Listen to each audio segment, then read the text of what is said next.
to act like Yeah, he's a troll. Yeah. No, dude. We love it. Bitches.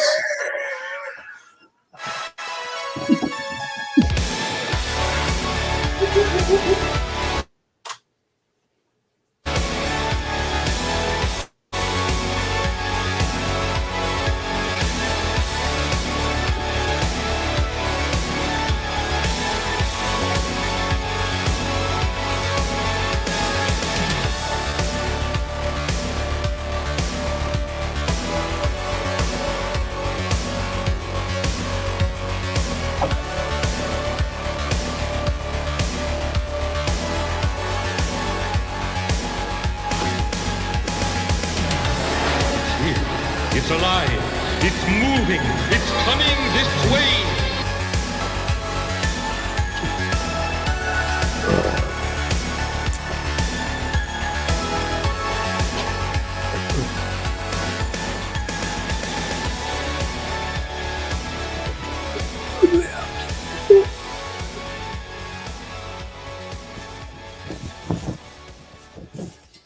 What is up, everybody? It is your boy Brian, back for another episode of the Horror Movie Club, where what do? We talk about horror movies, bitches. The basic theme of the stream is that we always try to pick a movie that's not behind a paywall. So that way, if you're listening to us talking about it and you think to yourself, oh, damn, that sounds sweet, I want to check that out. Guess what? There is a link below in the description. Click on it and it will take you to a completely free, mind you, unedited, unfriggin' censored version of the movie. And thank you so much for joining us. It has been a crazy year. Past year, is insane. This year's going to be even more crazy. But there's also going to be a fucking ton of cool horror shit coming out and stuff that I'm excited about. But first, let me bring on Pops. How you doing, man? What's up, brother? What's happening? It's getting ugly out there. Oh, man, here in New York, it's fucking bitch-ass cold, man. Not cool. It's fucked up because it's just like during the lockdown, I lost about 30 pounds. Like, I know most people put weight on. I took it off. And it's just like, obviously I love being able to fit in my old clothes and everything like that, looking a little bit slightly less like a fat fuck. But you go out in the fucking cold and you feel the difference, man. You feel those 30 pounds gone. It's just like, but it's like blubber, right? It's insulation. And it's just like, I got less insulation. But, I wouldn't know, bro. I wouldn't know. I'm a little skinny for it. What's up, Matt? What up, guys? Everybody. He had a little technical difficulties, but he's here. My boy, your boy, Matt. What's up, Brock? What is up, brother, man? What? What's cracking, So, man?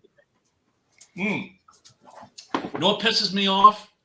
I just found out that I think it was in November of 2022. The fucking Dawn of the Dead 3D revamp got a theatrical release. Oh, wow. Through Regal Cinemas around Halloween time. And evidently these screenings did so well that they actually like extended the number of showings, right? Where instead of showing it once, they would show it maybe like 4 times or something like that. Wow. And I'm fucking madder than a fucking motherfucker. He's because it's just mad lad. Seriously, I was just like, are you fucking shitting me? It's like, how did I miss that? You know who I'm really fucking mad at? Who really has no fucking excuse? My life was in fucking, topsy-turvy land and turmoil. I was out of it, but my homeboy Chris, by the way, man, much love to you if you're listening, but fuck you too, because there's no excuse for you not being on top of that shit. God damn it. And what happens? We all lose out. We both fucking missed out. But hopefully they'll do it again. I'm seeing that a lot of the local theaters around me, they're becoming like more and more like the fucking Alamo Draft House, dude. Yeah. They really are. Like that is to say, a around here lot do of that. them, some of them are serving alcohol now. Some of them, a lot of them are just showing straight up, classic movies, re-releases. Yeah, they're doing that. Like 2 of the theaters by my house, like 2 of the higher, they're not even high end. They're just movie theaters. They serve beer, Yes, wine, and some, beer and wine and some food, reserved seatings, recliners, all that shit.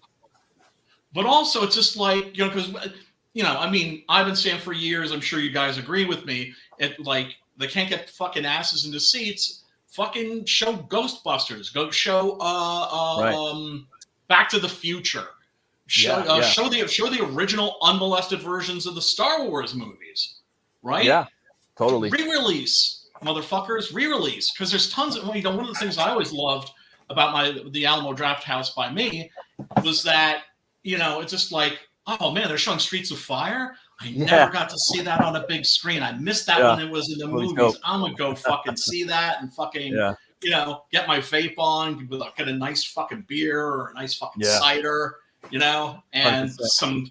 some fried pickles and some, oh man, they used to make this grilled cheese sandwich that was the bomb. The Bomba. Oh man, had like 4 different kinds of cheese and just fucking, seared in like a pan full of fucking butter, right? The kind of shit where it's like you get it and it's crispy and it's hot, but you better eat that shit now because it's going to be nasty if it turns cold. Rich. Yeah, it's all rich. Right? Yeah, man. No, yeah, I know that feeling. Oh, Christ. But, let me... There was even like a fucking... even like a trailer or a commercial that they showed. But so that kind of that bummed me out learning that. One good piece of news is that David fucking Cronenberg is coming back with a new movie. Oh, nice. I kind of had a feeling that maybe Crimes of the Future was going to be his swan song, but he's showing, because he's getting up there in age. Yeah. But aren't we all, Brian? Aren't we all? Yeah, no. Well, I mean, that's the thing. It's like you look at some people like Carpenter. He's stepping back, right? He's like, I just do music now, right? Or there's a show called John Carpenter's Suburban Horrors. Right. Which I watched the first episode of and enjoyed. I thought it was okay. Pretty good. How much he's involved in it, I have no idea. Right? Maybe he's in the writer's room or something like that. Or just puts his fucking name on it, right? Mm-hmm. I suspect he might have something to do with the music, which is very Carpenter-esque. But then again, you do hear a lot of film composers these days that are doing John Carpenter. And here it is. Here, check this out. This is fucking just awful. Nice. Heartbreaking. This is the Dawn of the Dead thing. But I'm going to get back into the Cronenberg. Oh, I like this. Disclaimer. Yeah, I know. That'd be a dope shirt, bro. Yeah, it would. Green one.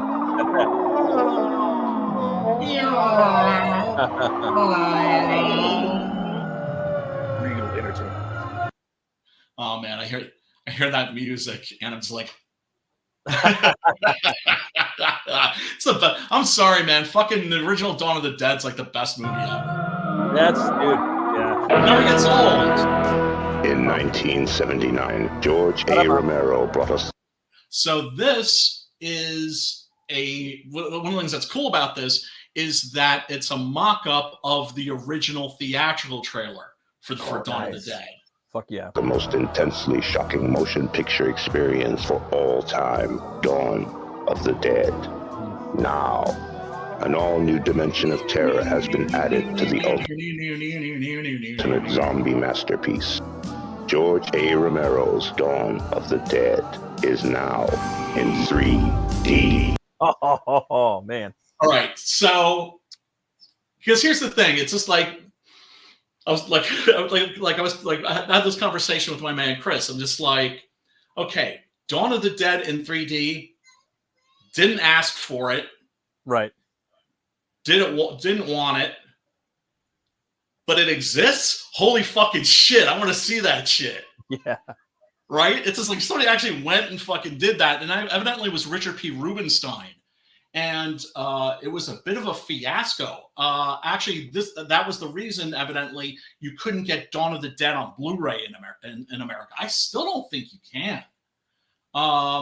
The only Blu-ray I have of it is from Italy. It was the Nicholas Winding Refn release, and that's of the European cut of Dawn of the Dead, which is a slightly different movie because Dario Argento, when he made a deal to produce the movie with Romero, because he was the one who approached Romero about doing a sequel to Night of the Living Dead. Yeah. It was like, let me fly you and your family out to Rome and just come live with us in Rome for like, I'll put you up nice hacienda, whatever, and just spend a year, hang out, and write a screenplay, write the sequel to Night of the Living Dead.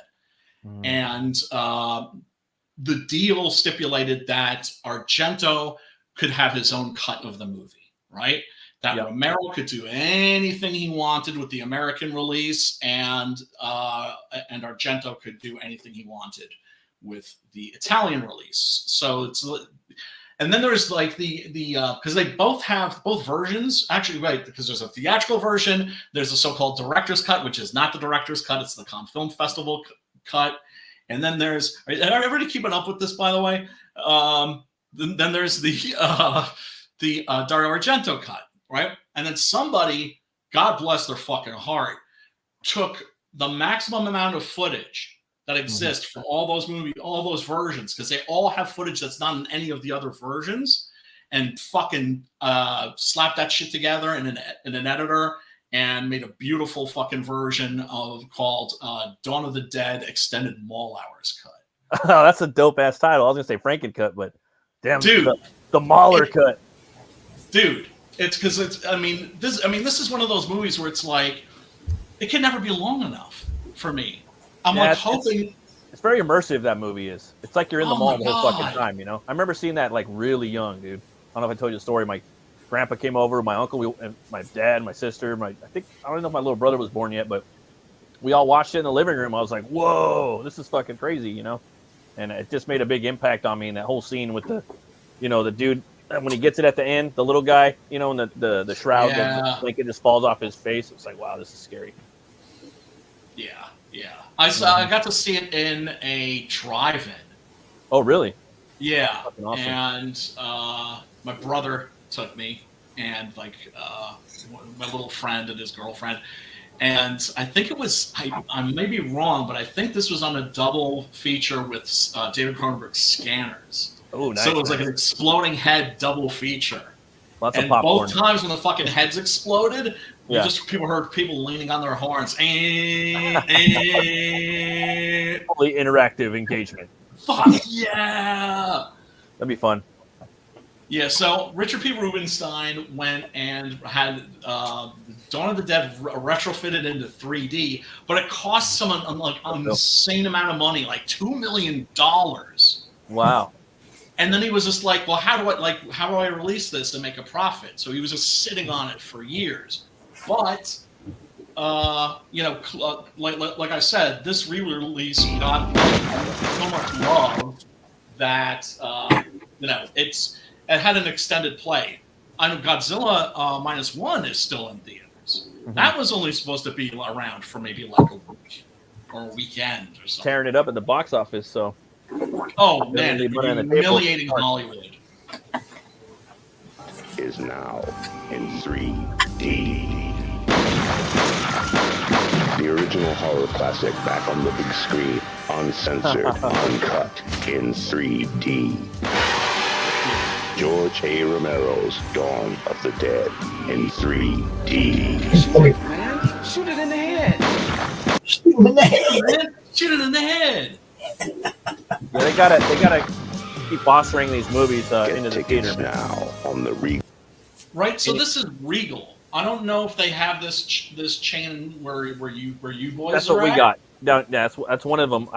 We have every chain out here, but that's one of them. I actually have a membership with them. They have like an app where they have this one where you give them $10 a month and you can see as many movies as you want.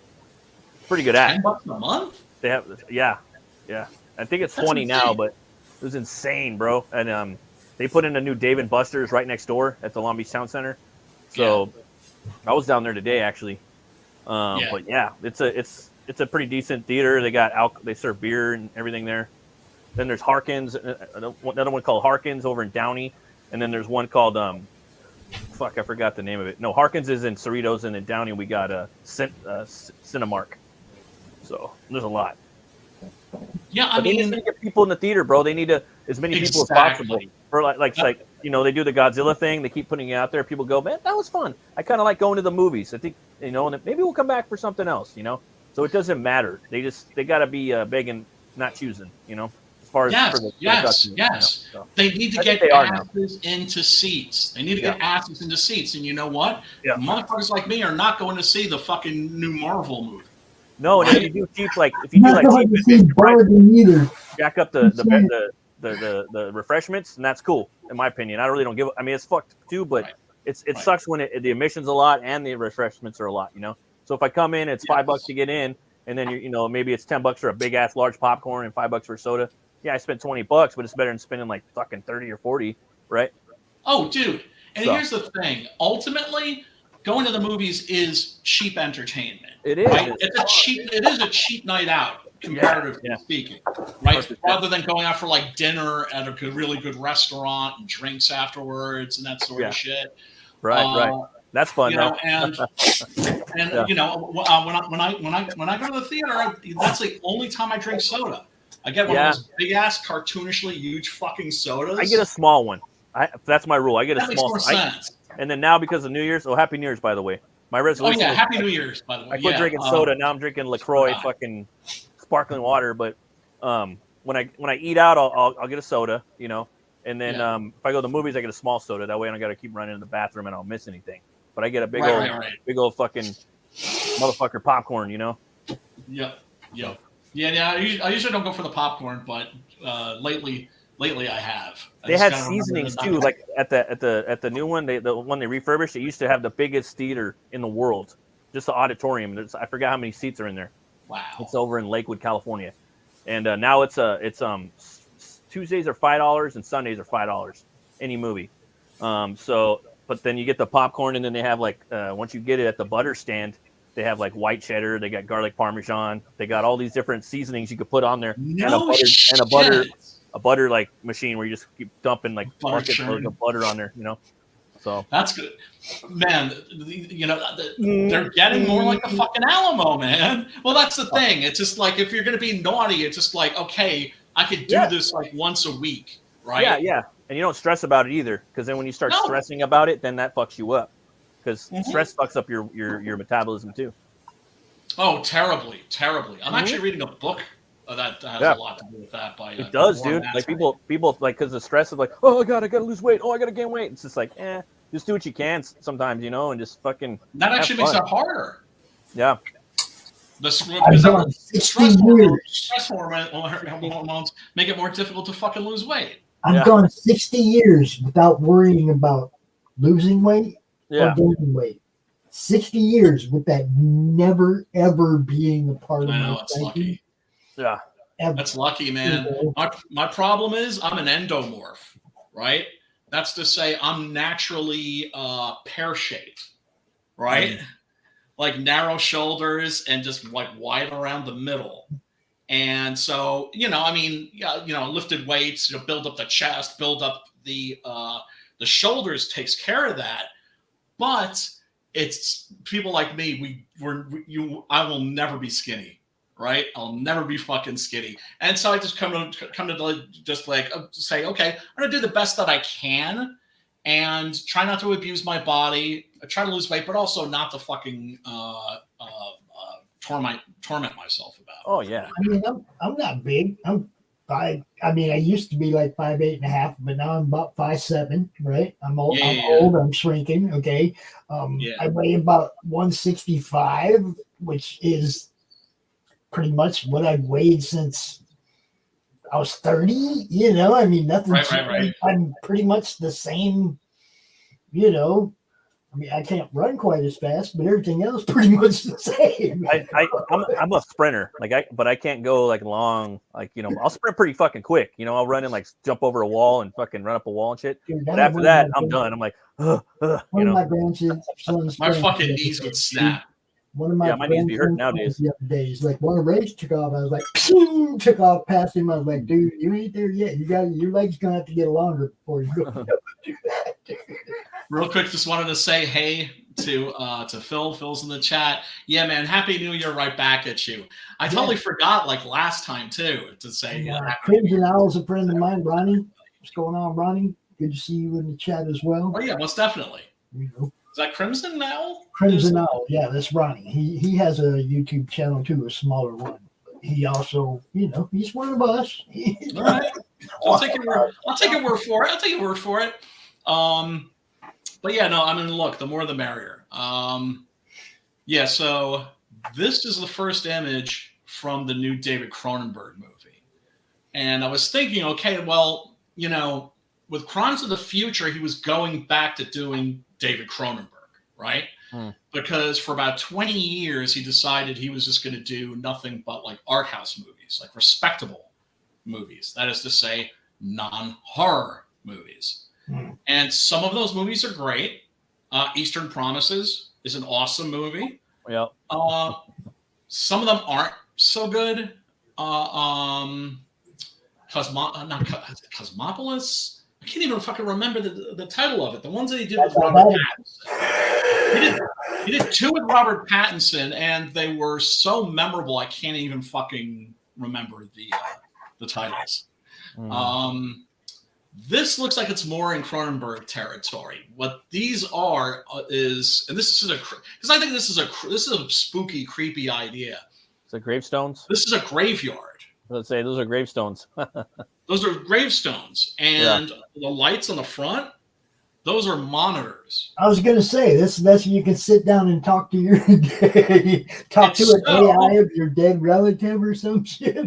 No, it's so you can like look into the monitor and see your loved one's body decomposing. Oh, it's even worse. Oh man, come on. Mind you, with embalming and that sort of a thing, I remember, I think it was Medgar Evers. Yeah, it was Medgar Evers. The civil rights activist who got assassinated on his like front lawn by like the Ku Klux Klan or something like that. They did a post-mortem on him, and no, not a post-mortem. What am I saying? They exhumed his grave. Right, so they could examine his body. This happens occasionally, right? Yeah. Looking for new evidence, that sort of thing. Who had equipment now who didn't have back then. And so they were told the guy's son, it's like, yeah, we're going to be opening, your dad's coffin, so you might want to hang out outside, right? And they opened it, and the fucking guy looks like he hasn't decayed at all. The fuck? Right? And some people are like, oh, well, that thing they say, like the bodies of saints don't decompose. But it was more likely the embalming process. And they went out into the hall and then told the guy's son, like, you can come in. It's okay. Right? And it was like a really moving moment for this guy to like see his father's body, I think, because I think he was maybe like a baby when his father got killed, something like that. So anyway, I think embalming probably like mummifies a lot of people, but clearly this is like some Lucio Fulci shit right here, man. Yeah, it's pretty morbid. Really morbid, yeah. And yeah, so it's called The Shrouds, and it's with Vincent Cassel. Love that dude. Yeah, he's good. Yeah. French homie. Yeah. Diane Kruger, who's always good. Guy Pearce, who's always great. Guy Pearce. And Sandrine Holt. I'm sorry, what'd you say? Yeah, Guy Pearce is awesome, dude. I'm surprised he didn't get like. I could always imagine him like in a pulp role, like the Phantom or something. You know what I mean? Like back in the day, he would have been really cool. He's one of those guys. I'm like, why is this guy not like a huge movie star? Yeah. Is he like Johnny Depp, where he just doesn't want that, or? It's weird. It is weird. Something's up, you know, because he just got, you know, L.A. Confidential. You know, that movie Lockout was kind of a ripoff of a couple of movies, but it was dope. Oh yeah, Escape from New York in Space is what that really was. Yeah. And then but they also ripped something else off, but that was dope. You know, I mean, he did that little role in Iron Man 3, which is kind of memorable, but it was just like, But I always saw him as like a pulp character. Ever since I saw him in L.A. Confidential, like a leading man. Like I thought he would have been a good Phantom. You know, he was great in The Count of Monte Cristo with Jim Caviezel and Henry Cavill. Yes. Dude, he's a good actor. Most definitely. Ravenous. That was the other one. Ravenous. Oh, fucking Ravenous! I'd love to do that on this stream. That's unfortunately not available. It will one day. It will be one day. You know, I mean, what a crazy concept that movie has. The notion of cannibalism giving you superpowers, like the Wendigo, huh? But it's just like, well, how? Who are you to tell me that cannibalism doesn't give you superpowers? Do you know? Have you been munching on any fucking cadavers lately? Right? You can't tell me that it doesn't give you superpowers. So yeah, let's see. The rundown of the plot is Cassell will play Karsh, an innovative businessman and grieving widower who builds a novel device to connect with the dead inside a burial shroud. This burial tool, installed at his own state-of-the-art, though controversial cemetery, allows him and his clients to watch their specific departed loved ones decompose in real time. Karsh's revolutionary business is on the verge of breaking into the international mainstream when several graves within the cemetery are vandalized and nearly destroyed, including that of his own wife. While he struggles to uncover a clear motive for the attack, the mystery of who wrought this havoc and why drive him to reevaluate his business, marriage, and fidelity to his late wife's memory, as well as push him to new beginnings. So yeah, no, I mean, this sounds like proper David Cronenberg. It's weird though too, because like you think of like like the Egyptians, I think they would bring out their family members, you know, like every year. You know what I mean? Out of their sarcophagus and eat dinner with them. I think the Egyptians were the ones that did that. Don't quote me, but that's the Chainsaw Massacre shit right there. And I think they would do it on like, well, I don't know, their Halloween day or their Los Muertos day, their Day of the Dead. Yeah. So I don't know. It's kind of crazy, but yeah, I don't know. For me, I kind of remember. I like to remember my departed as the way they were before they died, you know? Right. Because it's a shell. Look, my sister dragged me down to the open casket where my dad was. Yeah. And I didn't want to go. Yeah. But not just one of my sisters, all four of my sisters dragged me down there to say goodbye to my dad. It's like, now that's my last memory of it. Right. Yeah. Same here. It's like I have never forgiven any of them for that. It's none of their business how I wanted to deal with it. That was my business. Right. And I couldn't make a scene there in front of everybody and like on me and shit, you know? I mean, I've never been to an open. I ain't never forgiven any of them for that shit. I had never been to like an open casket funeral before. No, actually, this wasn't even a funeral. This was an Irish wake, right? Where they have the fucking corpse, Mm-hmm.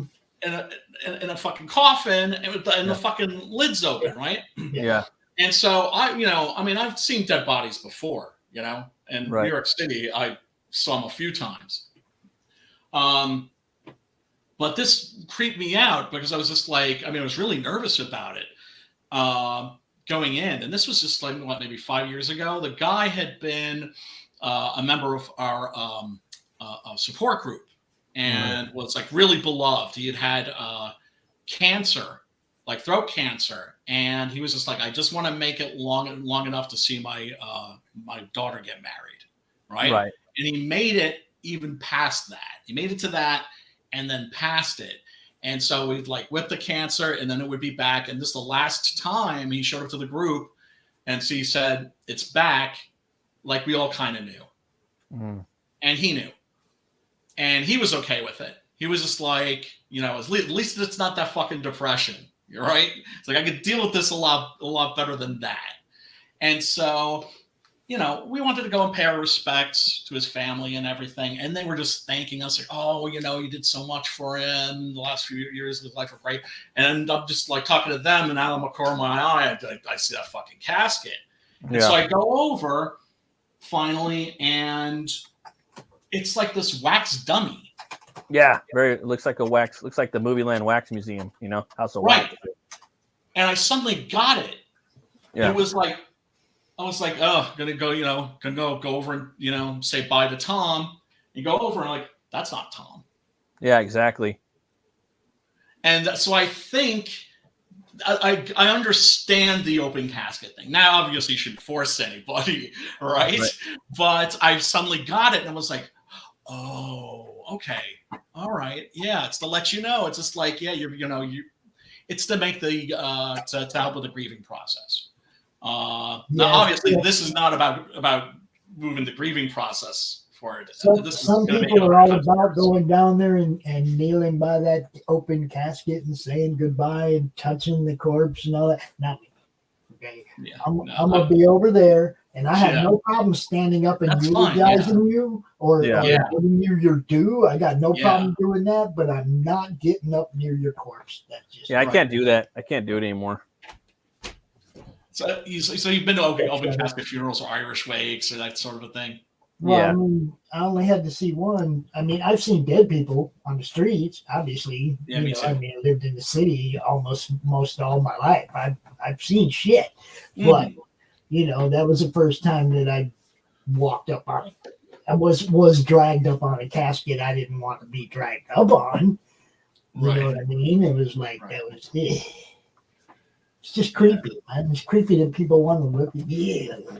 That's not how I want to remember people. I want to remember them smiling and bubbling with right. I think Jewish peeps actually have got it down the best because they plant their dead fast, right? Like real quick. And so the attitude is kind of like, oh man, it's this dead piece of fucking meat. Let's get it.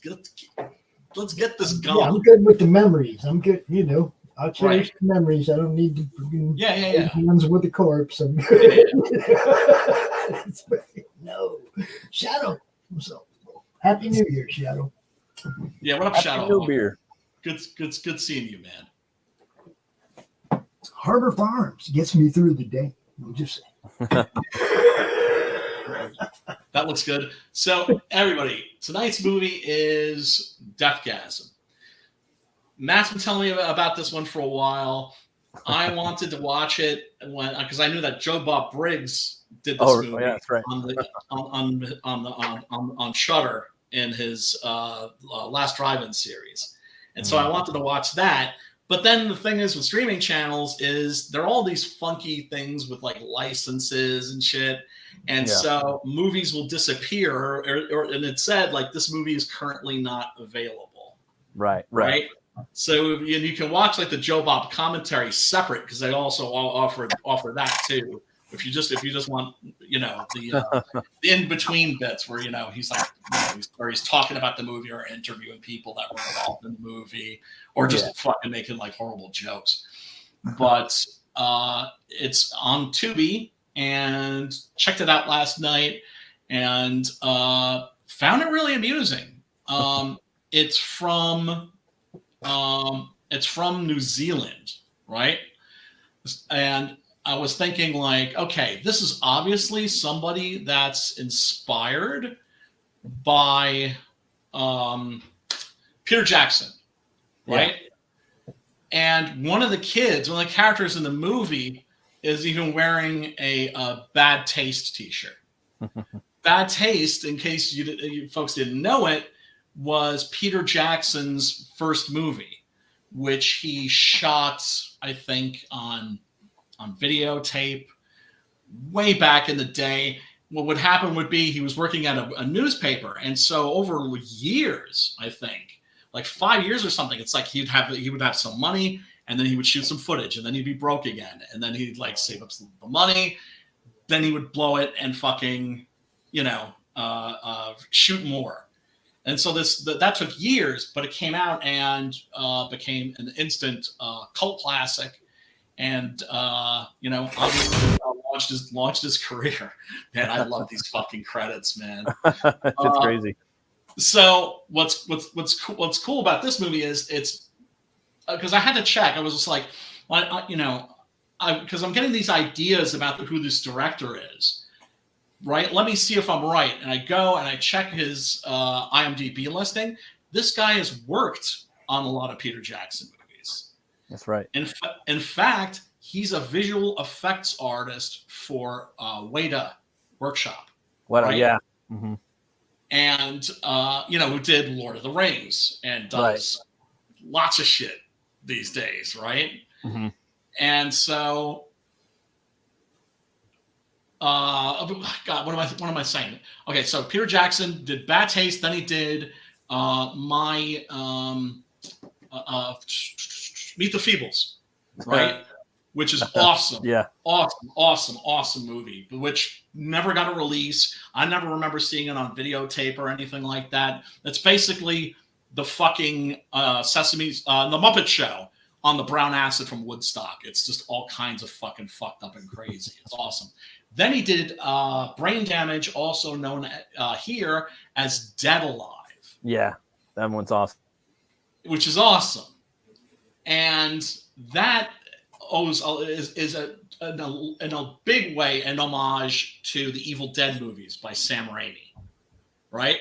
So I'm just doing a little genealogy lesson here, right? Because I always find it interesting, like what inspired this, then that's inspired that, and just tracing, the genealogy of art. So I remember after seeing Dead Alive thinking, that's it. Nobody can do a funny zombie movie ever again. Like the zombie comedy can never be done again. And then Shaun of the Dead comes out and proves me incredibly wrong. And so this is a movie that takes a lot from Sam Raimi, Evil Dead. It's taking from Peter Jackson, Dead Alive. Yeah. It's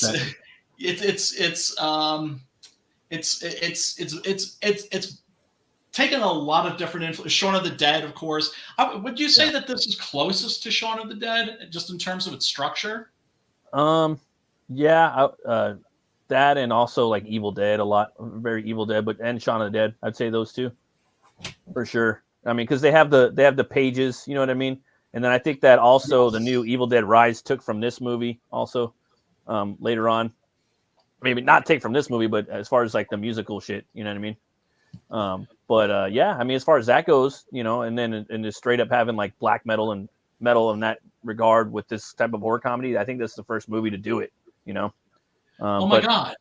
You have like the little gags at the end, like with the chainsaws. He tapes up the chainsaws, and what are they gonna do that's different? You know what I mean? And you could tell that was like a low budget film, but then they also had there was some shots like, oh, they got some money behind that, or somebody in the industry is fucking working on this shit, because there's some good shit in there, some good CGI, or at least tasteful CGI. Right, but here's the thing: there is so it's directed by like a guy that's a CGI artist. Yep. So but this is an homage to fucking practical effects out the ass. 100%, dude. Like just like the spine rips and just all kinds of shit at the end. It's fucking hilarious too, man. Like and really then obviously you showed the Kickstarter that just I guess it just funded. Yes. So can't wait to see where they take the next one. Like it's gonna be fun. And like it's very New Zealand. You know what I mean? Like for me, Peter Jackson kind of broke off from his kind of New Zealand like underground horror movies. This one really feels very like underground New Zealand, and it was funny to see like the main guy. He was in Ash vs. Evil Dead because they filmed Ash vs. Evil Dead in New Zealand. Oh no shit! Yeah, all of it's filmed there, so it doubles as Michigan. So it's a fucking dope show, man. Shit. Well, why would you come to Michigan to give people Michigan? That doesn't make any sense to me. Well, you know how Sam Raimi is. He's like does all his shit, all of his Hercules and Xena over there, and Xena's in there, and a lot of all that whole Wingnut, and what a workshop kind of. Yeah, but those are based in like fantasy and shit. It's like, okay, this if you're gonna do Michigan for Christ's sake. It's forests and fucking deer and like I live here, you know, ducks and it's like sometimes it has to do with money. Sometimes it has to do with in rare cases it has to do with the director. Stanley Kubrick refused to leave England, right? Mm-hmm. And so they had to recreate Vietnam for in England for Full Metal Jacket, right? All because he would not fly to the Philippines. He wouldn't fly anywhere. He wouldn't leave England for what reason? I don't know. He wasn't originally from England. He's from America, right? Fucking war criminal or something. The one thing though, like about New Zealand is if I was gonna film there, like it'd be dope because you have all like if you're working with Peter Jackson, you have all of Weta because they do the props, they do the fucking they do all the costumes, they do all the CGI, everything in one fucking studio. Then you have the locations of one of the most majestic, like fantasy type worlds, locations in the world, So they don't really take advantage of that in here because obviously, it's a suburban horror movie. That's what I mean. It's Michigan. I could have done that here for nothing. But also, it's like I know two people would have given you plenty of land. You could have built all the sets you wanted and shit for fucking actually nothing. Here. Ash vs. Evil Dead, maybe they could have went out there. It probably would have been cheaper too. But I don't know. I guess because they have all like probably tied up with the FX stuff over there, and their producers are over there. No. All that stuff. The New Zealand, because that's the thing. I remember like in the late 70s, early 80s. You saw Australia starting to come on the map, right? Mm-hmm. With movies like Mad Max. And the stuff that was coming out of New Zealand really was not impressive at all, right? And so there was this boom in Australian movie making. Mm-hmm. Peter Weir, certainly one of its greatest directors. Who did The Truman Show and Master and Commander and Gallipoli and like some real classics. Oh, yeah. And then it was like they fucking lost the ball and fucking Peter Jackson came along and fucking stole their fucking cookies. And now the New Zealand fucking, as a matter of fact, one of the reasons why George Miller did Mad Max Fury Road was he was just like, shit, like New Zealand came and fucking, not that they jacked our shit, but we should be doing, like they were started out imitating us. It's we're not where they are. Fuck that. Australia is the perfect dystopian wasteland. Oh, it's amazing. Yeah, you don't have to do nothing to it. New Zealand is the perfect fantasy. Fantasy land. You don't have to do nothing to it. One of the reasons why the Lord of the Rings movies were so fucking great, and the Star Wars prequels sucked ass, in my opinion, was because the Star Wars prequels were shot in front of green screens. Yeah. And the Lord of the Rings movies were shot in front of forests and mountains and just the real fucking thing. Yeah. And just the diversity of the land, right? Now fucking, I mean, the tourism board of New Zealand definitely owes Peter Jackson a Hummer or two or three. Does he put that country on the map? Oh yeah, they're like simpatico now. Like they kind of market stuff about the Lord of the Rings. Like, come to New Zealand. This is the place of Lord of the Rings. Even on like some of the special features of like the Hobbit and whatnot. Like he's got some shit worked out with them now. That's pretty crazy. Well, I know they preserved the Hobbit town. Yeah, the president was one of the most strict shutdown presidents of all countries during COVID too. She shut that country down in 2020. Oh yeah, it was done dead.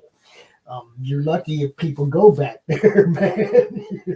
It's like, wow. Well, yeah, I mean, that's the thing. Rich people did just fine, and people with small businesses that rely on tourism and that sort of a thing could go fuck themselves, as far as they're concerned. Let's take a look at the trailer for this, actually. And I don't know if this is the trailer or the teaser. It's one or the other. You know that evil heavy metal that your parents hate you listening to? You know those lyrics about hell, demons, and doom? You notice the effects here, like with the electricity. Yeah. That's totally fucking old school. That's totally 80s. Yeah, it is. And one of the inspirations for this movie too, clearly, in my opinion, is Trick or Treat. Have you ever seen that? Back in like a long time ago, I vaguely remember it. It's, you know what? It's really good. Because I had seen it like, when it first came out and kind of shrugged and blew it off. And I watched it again recently, and it's really good. In the odds, right? Yeah, it's with Rogue, right? Rogue's in there, huh? I think she's in one of the things. Anna Paquin. She did it briefly. Anna Paquin, I think that's her name. As a pastor, as a TV preacher. Because it's an anthology, right? No, that's Trick or Treat. Oh, I'm talking about Trick or Treat, which was a movie directed by Charlie Martin Smith. Oh, okay, I've never seen that. About a kid who's into metal and plays his records backwards and actually summons the spirit of the evil ghost of Sammy, whatever his name was, who's like a rocker who sells his soul to the devil.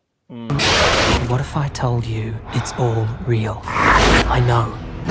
I was there.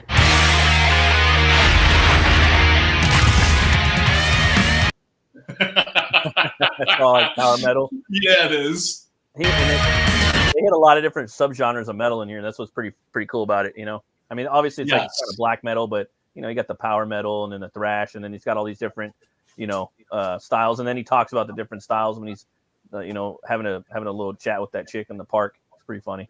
The subgenres. Yeah. Jesus! It's piss. Yeah, so the plot's really simple. You've got this kid who's a metalhead. His mother's like a drunk, degenerate. She gets bounced into jail, so he moves in with like his aunt or uncle. Like Reverend, like Ned Flanders' uncle. I'm sorry? The Ned Flanders uncle, Ned Flanders. Yeah, no, definitely. Yeah, for sure. He makes Ned Flanders look like Rick James. So funny. That's me, Brody. My friends are losers, so we started a band. The music video that they make. Oh yeah, it's hilarious. Called Intestinal Bungee Jump? Yeah. A little bit of Kiss in there. Little nod to Kiss right there in the back. The drummer, Yeah. It's not corpse paint. That's where the corpse paint came from. Came from Kiss. Yes, that's what I'm saying. When people were like, it's because what I always referred to it as is kabuki makeup. Right, in Japan, right? Which really is what it is, right? In my opinion. And then people are like, no, it's corpse paint. I'm like, kind of looks like Kiss kabuki makeup to me, right? Which is fine. That looks like Kiss, bro. Yeah. First thing I thought was a lot of those bands admit to fucking listen to Kiss, dude. So it's like first thing I thought was yeah. Check it out. Ricky Daggers. Yes, it's so New Zealand. That's the thing about this movie. It's so New Zealand. You know what I mean? That's what's cool about it. It's its own character in there, like suburban New Zealand. That's another thing I like about it. You got to watch Heavy Trip also. Heavy Trip will like populate right after this. I don't know if you watch that, but it always Tubi just puts that right on after. That one's pretty funny too. To put on what? It pairs up with Heavy Trip. That one's like the Norwegian band. They're trying to. Yes. I watched a little piece of that. It looks fun pretty too. Fucking cool. It's turning into its own little subgenre, like fucking metal, metal horror. Yep. And like the metal horror movies from the 80s, they're clearly, I mean, they have a different attitude. They see metal as a very positive force, right? Oh yeah, right. Which it is. Yeah. Whereas with like the 80s movies, like Trick or Treat, it was very much about those stories about playing records backward, summoning Satan. Yeah, they're real. There's a bunch now on both of Tubi. which are fine. There's a bunch now on Tubi, like a straight up, like it doesn't say it, but it recommends like metal or like with bands. You know what I mean? Like there was four that populated like for me after. I noticed that. Oh, I noticed that. I like that shit. Well, I watched some of Heavy Trip, like the middle of it, and it was cracking me up. Yeah, and it's funny. Like this guy, like, how do we start our song? And it's like, well, with a riff. And this dude's just sitting there, and he's just like naming each riff from like what song it's from.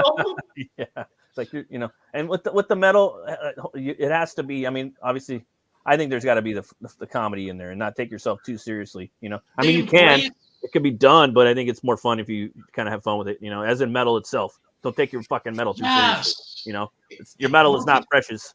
So no. It embraces the silliness of metal, right?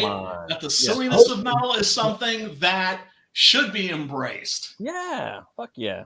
Rock that shit, because something can be silly and awesome at the same time. Exactly. Is he dead? Yeah. So instead of getting zombies, we get pretty much dead. Yeah, and they don't have eyes. Or at least their eyes are covered. That's part of the design of the lore, because their souls have been sucked. I think, Wouldn't it be crazy if the music had something to do with demons? Demons. We're all gonna die.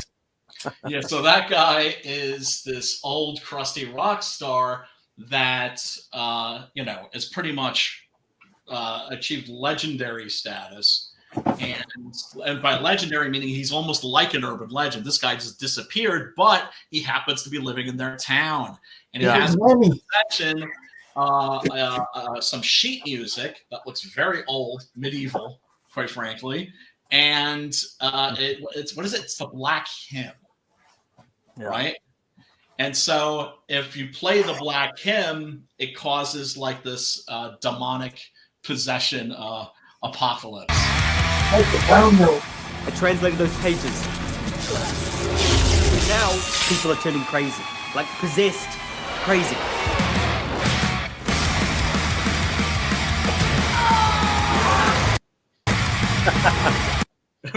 Oh God, the sex toy attack, the dong and anal bead attack. Yeah. What's up? That was pretty cool. As is, I mean, the axe and the...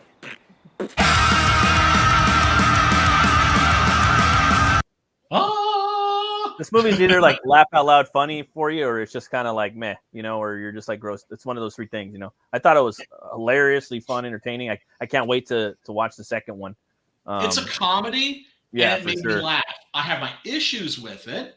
Oh yeah, but it's still a fun time. It's still a fun movie. But they're just things that, like, as a writer, I'm watching. I'm just thinking, oh, should have done this differently. Oh, like what? Give me some examples.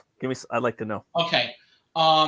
The fact that there are characters that you care about that get killed, but when they die, you don't care. Oh yeah. Like that's funny you say that too, because like at the end, like the two other bandmates, they die. You know what I mean?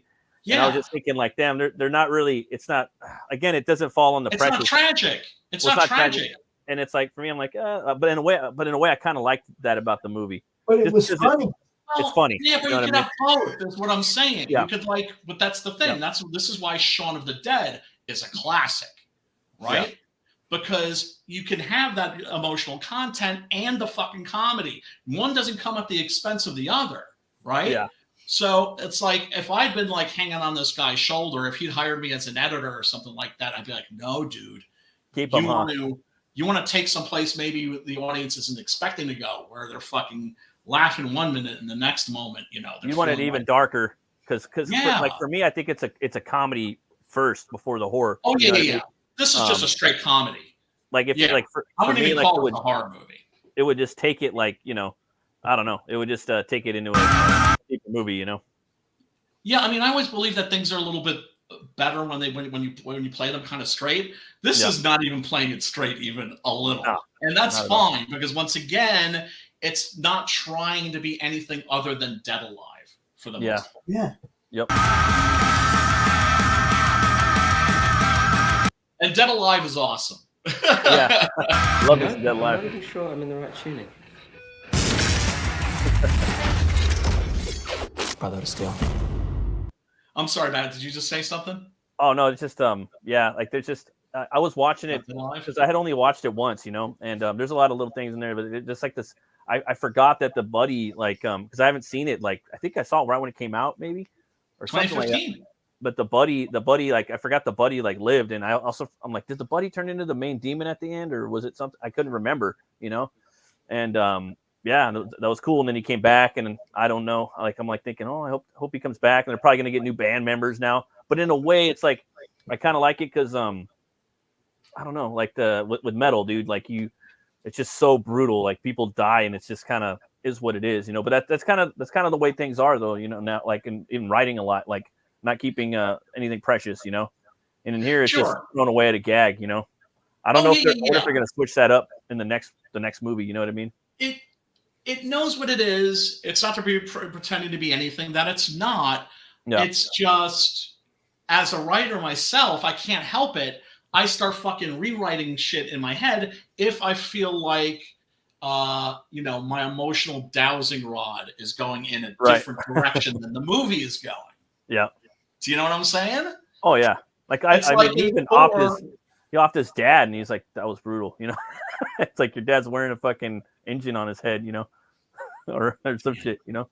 And then I thought it was funny too. Like his cousin comes in, and he just like the one that like ripped his earring out and beat the shit out of him. He's like, dude, your cousin wasn't a deadite, bro. You just murdered him. He's like, no, he was. Yeah. Hold on, let's get to that. I actually downloaded that. Blondie had some good See, that would be something that you know, it's all about the gags and the one-liners, you know. Yeah. But put that other thing that Brian was talking about in there, you know. Like I'm trying to do that more with my stuff, you know what I mean? And it's kind of hard too, because like you already kind of created an emotional connection with the two other guys, and they fit in the band great because they're not like the two main guys, you know what I mean? One's kind of a, you know what I mean? They're different, but 100%, you know. And one of them's kind of just a straight up kind of geek, you know what I mean? And they're both fucking like I mean, painfully geeky, painfully nerdy. And it shows how like they kind of changed, like they had an arc, you know what I mean? Even the girl in here had an arc too, you know, like she got more metal towards the end of the movie. Yes, right, and all really kind of showing the redemptive power of metal and the empowering nature of metal, and how and the acceptance of it. Good for you. Yeah, and like they let people in, you know what I mean, for the most part, you know what I mean? Like it's easy to kind of go, like you could be doing one thing and all of a sudden you're a metalhead, and you know, usually people are pretty cool in the community, you know what I mean? I'm not gonna speak for everybody, but I mean, it's usually like 1 minute you're a nerd, but the next minute you're fucking, you know, you're this and that, and you're a poser, and then you got to prove that, but whatever, you know, they're usually pretty cool people, you know? Well, like horror people are the nicest people you will ever meet. Yeah. And so I assume death metal people would be the same way. They're not, evidently. No. Pretty quiet, and you know, very opinionated. A lot of them. Yeah. Which surprises me, because I just figured like people that are in this really dark music are going to be like these people that are in these really dark films who are just like sweethearts. And just like, nope, not the case. Yeah, here's the moment you're talking about. What? Yeah, it's douchebag. Football or soccer players. Football player. The fuck?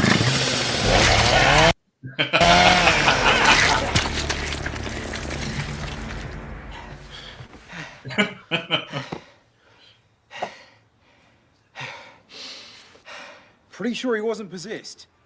What? Oh, no. Of course he was. Because when he came in, he said something about Satan. You didn't get it. Oh, man. And so, like, right here, you get the CGI effect, right? Because that's the only way you're doing that. And the eye kind of explodes as he's pulling. It's pretty crazy. Doesn't explode, but it gets malformed. And what's great is it's just like, you know me, I hate CGI and gore, but it's just like, okay, we're going to do this because it's going to be funny. And then you get the fucking practical effect. Oh, yeah. That's how you do it's it. Very, very fucking, I mean, it's like minute. Dead You know Alive. Oh, yeah. Brain damage, bad taste. But you know, and here's the other thing too.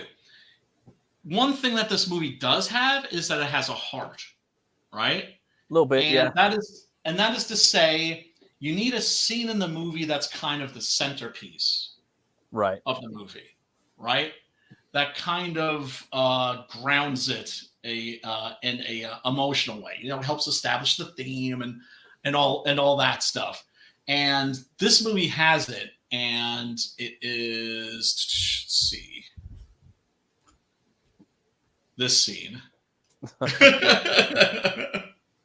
We sitting down with, like, you know, the hot girl from school, you know, who's sweating him in a major way, but he's painfully shy and doesn't know how to talk to girls. Gee, I had no idea what that felt like when I was that age. And so they're just sitting there. He's dressed like that. She looks like a Barbie doll. And they're just sitting there, just like licking these strawberry ice cream cones. Yeah, and I'm not alone in thinking that, because a lot of the fan art is centered on that scene. Let me see. Oh yeah, for sure, dude. And then it makes that tension, you know what I mean, between him and his buddy, which I thought was cool, you know. Yes, kind of good to have that, you know. Yes. His homie does him dirty, real fucking dirty. And that's metal, dude. That's the thing about metal too, is it's some fucked up shit. You know what I mean? Like, you gotta have that in there. You got that Conan. Poster. Isn't that great? It's like, obviously it's Conan, but he's got little chicken legs, really, really gigantic arms, and like the box cut, like the Conan box cut hairdo. And let's see, 1, 2, 3, 4, 8-pack. But where's the other thing I wanted to show you, because I thought this was really cool. Oh, that's right, yeah. Nice. Koepp is gonna evidently be in DEATHGASM 2, which is pretty cool. That's dope. I don't follow the current incarnation of Koepp, because to me, it's, you know, it's like mostly like, you know, it's like new people, right? And to me, going to see Gwar with that, you know, without fucking Aldous Urungus, fucking Dave Brockie, is kind of like going to see the Mentors without El Duce. It's like, in other words, it's like you go to Gwar to have fun, and to me, it would be like depressing. I wonder if it's a new character that replaced him, because he looks different, you know. You know, he is a new character, and I'm just not interested. I don't mean that as a diss, because the fact that they're keeping Gwar going is kind of an awesome thing. What up, Sim? What's up, Sim? Yeah. Decided to drop by and say hi. I haven't been here for a while, and I haven't been streaming at all for a while. And as you can see and hear in my voice, there's a reason for it. So, how you guys doing? Awesome, man. Are you feeling better, dude? Because I know you've been under. Yeah, I'm feeling better. Otherwise, I would not be here. But I've been technically not feeling too well for like a bit more than since November. Oh man, sorry to hear that, buddy. I don't want to get too much into details, but blood pressure problem, then COVID, and you know. Oh man. Yeah, I'm doing better. I've been taking care of myself and getting work done. Cool. Hell yeah, brother. And you guys know, I had to replace the Scotsman, so I only have 4 pages left to color. So I did good, even though I was sick like a dog. Dude, if you want to share some pages, I think your art really looks best when you color it for some reason. And that's not to take anything away from Scotsman or Beacon, because they do beautiful stuff. Mm-hmm. They really do. It's not even a case of being better. I know, I get it. Beacon gets it too. I know what I'm trying to say. Yeah, it's like you know, Mike. I could probably color Bloodhound in a good way, but it would take me a changing style to color it probably like the way I would like. Yes. And right now, my girl's nailing the fuck out of it. Nice. She has that mood. She gave it that mood to it, that dark that I would like to give it. Yes. And I'm like, okay, I made my good choice. I'm not. She's doing Bloodhound 1 and 2, and She got herself a $2,500 tablet, fully equipped. Oh, Nice. sick. So Nice. when I meant she got paid, she got paid. Pizzade. Yeah, dude. I got her the same thing as me. Like, remember I showed you my tablet that I bought, like the Galaxy Tab S9 Ultra. Yeah, and that thing's at $2,000, and it's fully equipped with the tablet, the keyboard and shit. So she's stoked as hell. That's sick. Oh, that's so great. Cool. That's so great. I wanted like Matt, like I wanted her to color the Six Gun cover. Yeah, but it was just timing. She was not confident enough. Yeah, right. And that's what I remember the first time I mentioned. She goes, "I wouldn't know how to start, what color to use." I'm like, "You know what? Fine. Just take it. Just keep doing what you're doing, and then when you're ready, you're ready." And then when she saw the image on the thing, she goes, "Kind of would have liked to color it." I'm like, "Well, next time." Yes, because I'm not gonna rest until you and she do something for Six Gun, because I know she was like she regretted passing on that job. But, yep. I nailed that. I nailed that job too, man. I thought that would have been sweet. I nailed that homage cover. Yes. Oh, it's so good. It's so freaking beautiful. Oh yeah, check these out.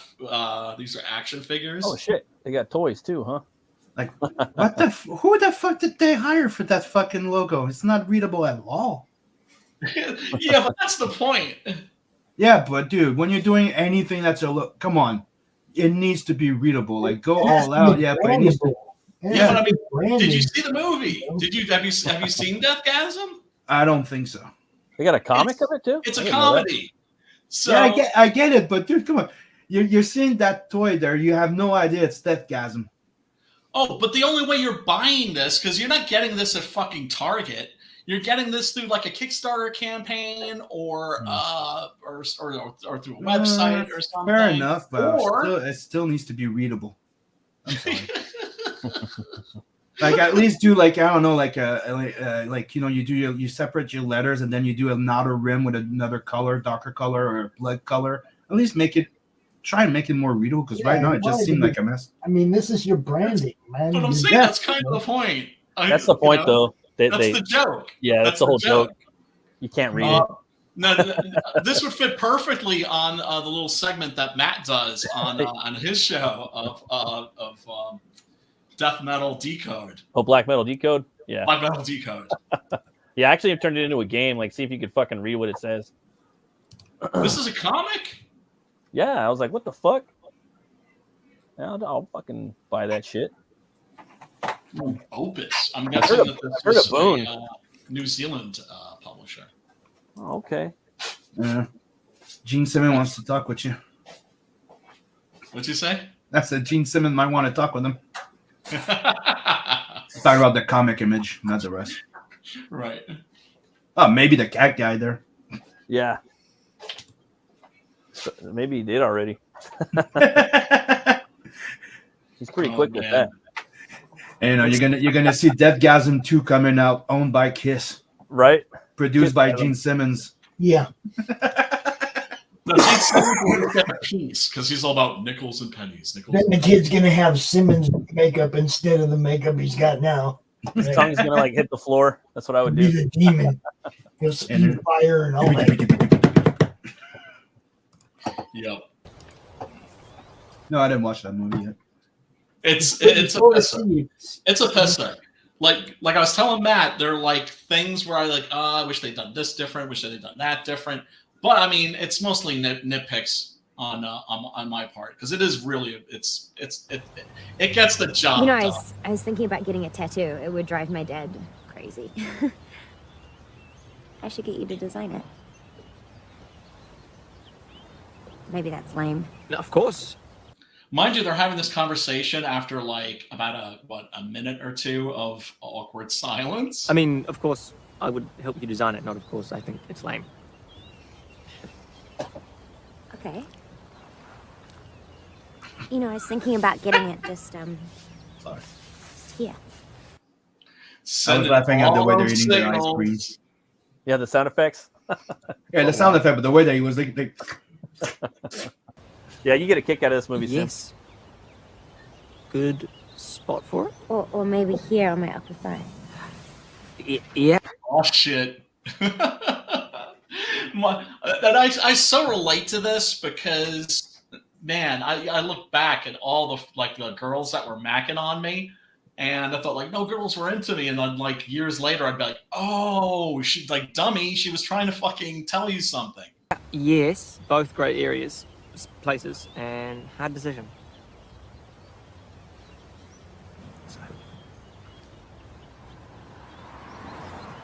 So you're in a band?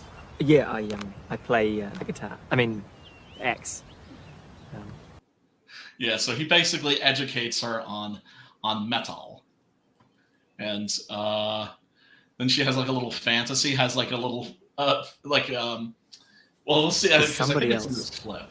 knows the pain. She's a typical. My dad would not like you. I like you. It's like when life sucks. Yeah, this is the in defense of metal.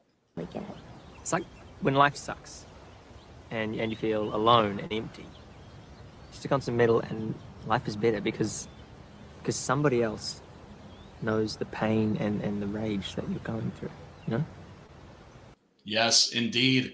I always maintained when people were saying that, like, oh, metal kills people, drives kids to kill themselves. Metal has never killed anybody, but I guarantee you that it saved some lives. No, maybe wussies. That's what art is for. I'll maybe some wussies that can deal with shit and fifis. But I'm saying there's other shit going on there besides them being in the metal. That's my point. That's what I'm saying. Have a listen. That Discman. Yeah, so she puts it into her disc.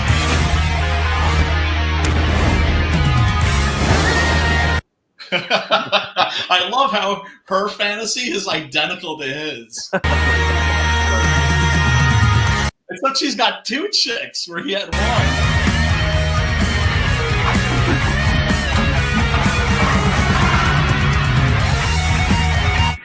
Whoa. And now she is into metal. It's just one good guitar lick. That's all it takes. Yeah, pretty much. You know what I was listening to? I was listening to the Spawn album by Iced Earth, the Dark Saga. That one, it's decent, dude. Decent. Like they put out an album based on Spawn, like fucking 1990 something. You know. Really? I was like, oh wow, this is. I mean, it was. Yeah, I was like, this is decent. Not really my style of metal, but you know, pretty cool for what it was. You know. Oh, that's with Ice Earth was it was good, but also like what is it, Demons and Wizards, which is the guitarist of Ice Earth, and with his friend, dude, that band like Demons and Wizards, it's fucking insane. Yeah, they're way more I think heavier. Yeah, there was only really one really heavy song on that album too. Was the Violator song. It was called Violate, and I was like, oh, it's pretty dope. Yeah, I mean, you know, the whole death metal thing or the black metal thing, that very much comes from Celtic Frost. That look was very much originated by Celtic Frost. Celtic Frost looked like a gothic Judas Priest. When we're talking the best way to describe them. When we're talking death metal, we're talking about the people that are screaming with the demon and blah, blah. Yeah, well, I mean, Celtic Frost, yo. Death or black? I don't know what Celtic Frost is. Do these different voices. Well, black metal is straight up like Norwegian too. You know what I mean? So that's Norwegian black metal. I'm trying to make the difference between what's death metal and black metal. Black metal is really based in like Norway primarily, and they use the corpse paint. A lot of the music has like almost has like a punk rock sound to it. Yes. They have like high screechy vocals. A lot of the people that were in it they're the ones that are really, as far as infamous goes, you know, the church burnings, murdering bandmates, things like that. Cannibalism. Death metal, it really got popularized in Florida. Bands like Cannibal Corpse, Morbid Angel. It was more of a Floridian thing. They're a lot more technical too. And as you guys know, I'm a big metalhead, but I have trouble with that death metal thing. Yeah. Well, and then there's hipster death metal, hipster black metal. What? Yeah, those guys ride Harley. Yes, hipsters were. What, they apologize for being edgy? They ride Harleys. They're terrible. They're terrible. If you want to get an idea of how bad hipster black metal is, go and look up the channel Hipster Black Metal, which is dedicated to making fun of that shit.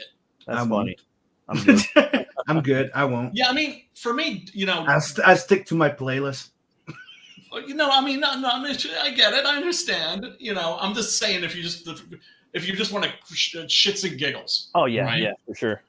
And but yeah, no, for me, it's just like the labels. It gets so fucking convoluted, and it gets so fucking tired. When people are just like, I'm sorry, it's stupid. But at some point, you gotta have the label. It's alternative black metal with a side of death, and don't forget you're like, what the fuck? No, it's. I think there's two. Like it gets confusing, and I'm like, damn, why are there so many fucking? But after, if you want to change your name, it has to be different. I'm like, you know what I mean? Dude, you know what? You kind of do need all the labels because there is a lot of big differences in between the shit. Like once you dive so much, it's like, fuck, this shit does need to be separated. Somebody trying to tell me that Metallica was Christian metal. I'm like, what the fuck? No, they're thrash. They're thrash metal, straight up. Yes. And then the thing with Slayer, Slayer's got might have some satanic words, but they're fucking thrash. They're thrash too. So it's Megadeth. Exodus. I mean, the newest band is I figured Dem Punch and Parkway Drive are pretty fucking dope. To me, they're like metalcore, alt metal. That's what I would consider them. Check Parkway Drive, their albums. Yeah, they're pretty cool. Dude. Yeah. They are good. The band I'm really loving right now is fucking Hooded Menace. They started out, okay, but now their last album is fucking dope. It's like we're one of those cases where you're following a band. Like I started following them because it was a band that was dedicated to the Blind Dead movies. The Templars, right? right. I remember you talking about them. Yeah, right. They all used in all of their album art and everything. Oh yeah, those fools are pretty dope. I remember you showed me them like 2 years ago. We had this conversation. Yeah. And now they're at that because they're one of those bands. It's like you listen to them and you think to yourself, "This is silly, but it's kind of cool. well done." It's a concept. This band, if they grow up a little, will maybe turn into something, and they have. Right. Most bands do. If they pass usually 3 albums, they usually compile genres. No one hit their for metal. stride. Yeah. There's never gonna be full for the most part. Most bands that stick together, they're gonna switch up their genres a couple of times. They're gonna start introducing more because they get fucking bored. If they're really into the music, they're not gonna be doing the same shit. And if they're not excited about what they're doing, how are they gonna get you excited about it? 100%. Right? It's like whenever you have fucking Same with comics, guys. Same with comics. Be excited about what you're doing. No, yeah. You got to be excited about it more than anybody, I'd say. Oh, most definitely. If you're not passionate, how are other people feel passionate? How am I going to promote it if you're not excited about it? You got to be the number one salesman for your product. If I'm more excited than you are, then I'm a fanboy, and it might not be any good at all. Right. Oh, dude, that part where the Satanist guy, he's like, dude, you got my vlog all fucking dirty. He's like, bring out the mat. Do it again. Yeah, recut his head off. Okay, now I got the visual. Okay, that's good. I was like, what the fuck? Pretty funny though. No, hilarious. That's probably the funniest part of the movie, I think, for me. I was like, what the fuck? It is really good. Shit. We need armor. Because we got to look at a little bit more. We got about a half an hour left. We've got to look at more of this fucking gore. Yeah, I gotta buy it. It's a solid fucking. It's in my favorite genre, man. It's like action, comedy, horror. Fucking Evil Dead-ian, fucking Dead Alive-ian, fucking Ian, you want to say it, but that comedy horror, with the gags and the fucking action and all that shit. Dude, I don't know if it exists, but I wouldn't be surprised if Arrow or Severin or one of those houses put out a 2K Blu-ray special edition in a metal box. Oh, for sure, dude. They had a bunch of shit on the Kickstarter, dude. They had all kinds of fucking cool shit. There was another movie too with Robert Englund in this genre. I forgot the name of it. Was it 976 Evil? It's that one where he's like a high school principal and he gets possessed and there's this fucking blue collar handyman. He's just kind of like an Ash ripoff and he's fucking that shit was dope. I forgot the name of it. Yeah, it's something versus evil. Yeah, I remember that fucking thing. Oh, the guy has no, it's another one. It's another one. The guy had anger. Mask. Dude, he had anger issues. Yes, and that's what gets him safe because he can't control his anger and rage. He's technically a slasher. Yeah, it's the same genre as in Control. So it's fucking. I remember. What was the name? Come on. I know. He's a maintenance guy, dude. He's a maintenance guy. And so you're telling me about this dope movie, and you can't tell me what dope movie it is. It's the name. It's a long time ago. It's like 20 years old, but it's in the same genre as this. Evil Dead. It's splatstick. That's what the genre is. It's splatstick, and it was created by Ray Raimi. You know, it's a Three Stooges humor, Monty Python. You know, when and that's what I like. But if you could tweak a little fucking heart in there and a little character fucking weight, like you were saying, to tug a little more on the heartstrings, and you could have some gold, even more gold. I mean, not saying these aren't gold, but it could be even better. It's really good, but it's not Shaun of the Dead, is what I'm saying. Right, Shaun of the Dead's in that genre too. I love the splatstick genre, Shaun of the Dead is for sure. They're just fun, dude. They're just fucking hilarious, They are. They are. But the entire trilogy is fucking insane. Yeah, it is. Hot Fuzz. Hot Fuzz is my favorite. I'm sorry. Yeah, Hot Fuzz is insane. I'm sorry, that's my favorite. Awesome. The fucking point break scene. It's when the statue drops. Oh yeah, that's the funniest part. Dude's head. Yeah. Just the way my god, the delivery. Dalton is fucking. And then awesome the last one was at the World's End. That was insane too. I still haven't watched that. You should, because they make a joke about what's going on in the world right now, especially when he ends up with blanks. Yeah, they're blanks. No. Get it? Blanks. Yes. And they don't drain. They don't do nothing. They're blanks. Right. NPCs. It's insane. Yeah. And no, I mean, that's one of those movies. It's like I haven't watched it, and I don't have a good excuse. It's not like I've been avoiding it, right? It's not like, right? Because I haven't. I just haven't watched it yet, and I have no good excuse for not watching it. Maybe I'll watch that shit tonight, actually. But yeah, this is a great moment where they go into the super conservative Christian family's bedroom looking for guns, right? Because the Christians are all down with Jesus. They got to be down with guns too, right? Matt, if I remember, it was in 2000, right? Yeah, I'm trying to find it right now. Me too. That's what I'm doing too. Yeah. Thanks, brothers. I was going to say, you probably remember in like 15, 20 minutes, and then just like, just shoot, DM me that shit. Found it. Jack Brooks, Monster Slayer. There you go. Jack Brooke. Yeah. Monster Slayer. 2007, bro. 2007. Done, son.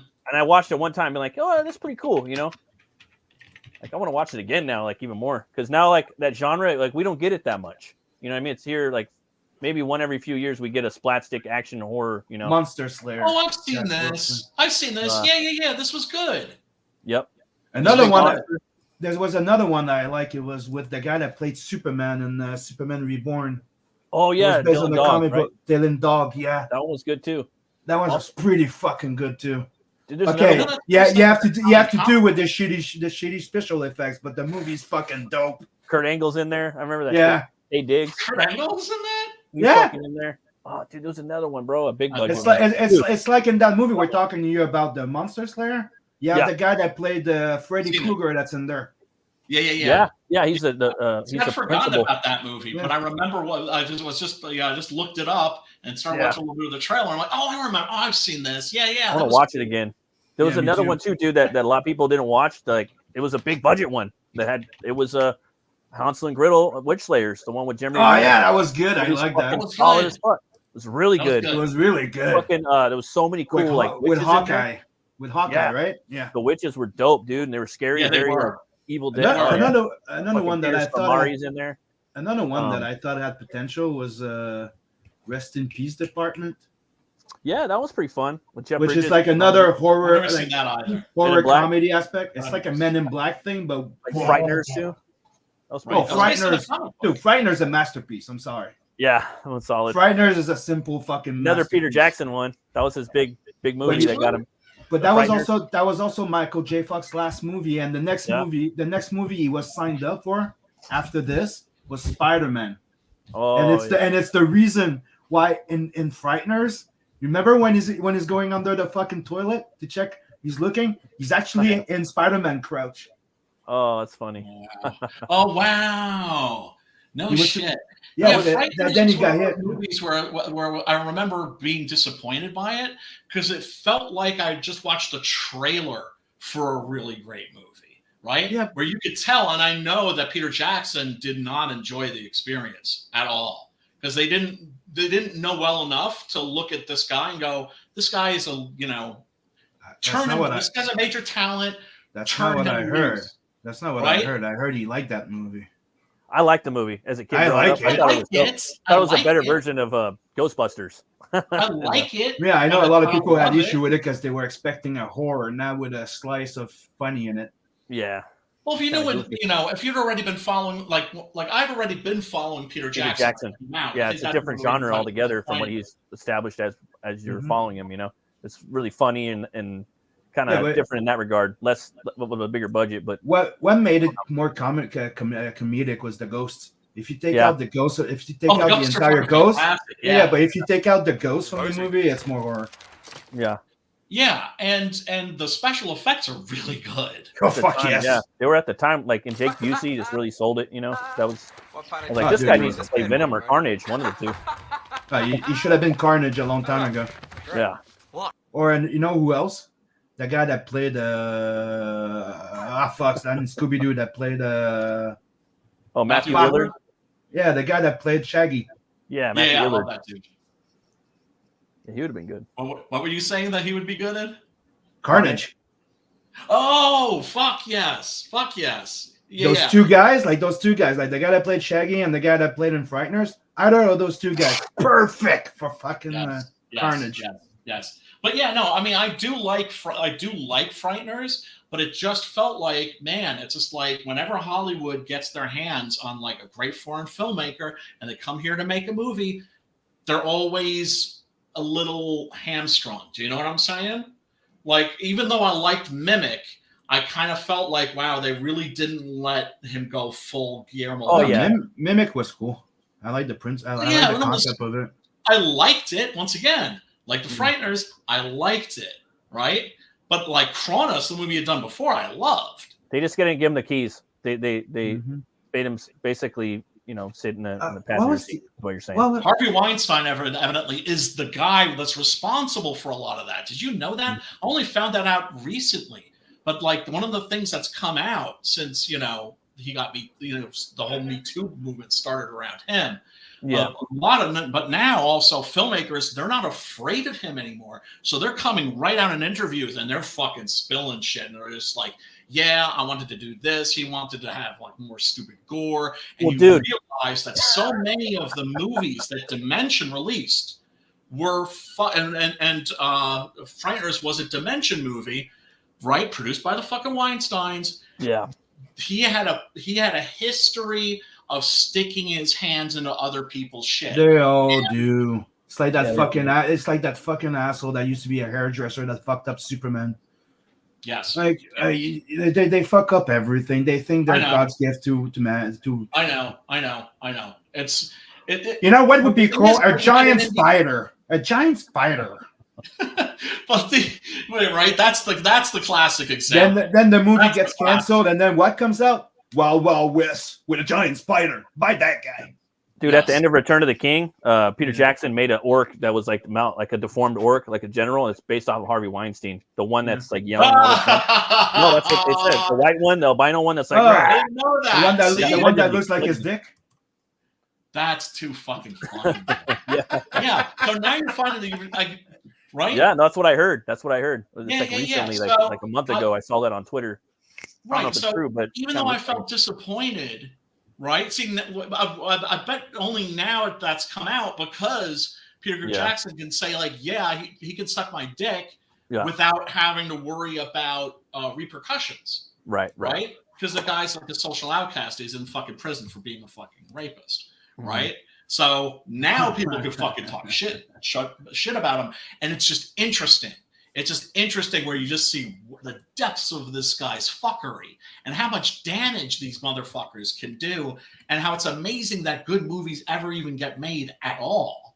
Yeah. But yeah, no, I mean, that was the feeling I got with the Frighteners was I never thought to myself, oh, like, you know, I didn't blame myself for not loving it because of Peter Jackson. I didn't blame Peter Jackson. I kind of just immediately was like, oh, it's fucking Hollywood. Same feeling I got when I saw fucking Nightbreed, right? Whereas clearly it's just like when Clive Barker was just, you know, making a movie on his own, super low budget, awesome, fucking Hellraiser. And then he comes over here. Did you guys forget what happened to Bryan Singer? You have a car wreck. I'm sorry? Did you guys forget what happened with Bryan Singer? Because nobody's talking about it. With who? Bryan Singer. Bryan Singer, no. Were there like new revelations about that motherfucker? It's been out for a while. He got found guilty of pedophilia. Oh, wow. Gross. He got convicted? For a long time ago. Damn. Oh, I didn't know that. I knew that he was. I knew that he was. So even in X-Men 2, he put one of his boys that he liked that he had something with that he got found guilty of that brought him to court is in X-Men 2. Oh, gross! Oh, wow, gross. And he was part of that supposedly channel that was a whole link to pedophilia back in the days before Netflix. It was the first online TV thing, and it was all with little boys and kids, and that's the thing. Oh, that's gross, dude. Bryan Singer was attached to it, and a whole bunch of other, but nobody talks about it because Harvey. Jesus, man. That's when hashtag Me Too came out. That's what you know. Right. Yeah. Right. Well, when the kid stuff and they were all in court, then they went full hashtag Me Too. That's what I'm like. It's not just Harvey. You know what I mean? No, it's an institutional issue. Yes. Yeah, clearly. But Bryan Singer He's got that one guilty. Dirty cop. He's that one dirty cop. That They used to have parties with kids. They used to have parties in jacuzzis with younger actors, and they gave them parts for favors. That's gross. And they used to go naked in there. Yep, that was Bryan Singer. Were and they a few others? Were they consenting adults? No, they were minors. Then fuck that guy. He belongs in fucking prison. Yep. Right? Because if he's doing it with consenting adults, it's greasy. Hold up. To say that a pedo belongs in prison is to just say he deserves the death penalty. Because guess what happens? No. Pop, don't spoil it. Don't spoil it. You just need to go to prison. Wink, wink. Wink. Prison. Get it? Hey, it'd be nice if society would take responsibility for that. Yes, but we are dropping it on. Then you have mob violence, dude. Then you have mob violence. What do I think should happen to rapists? You have lynching. And pedophiles, they should have their dicks cut off and cut their dicks off and let them bleed to death, right?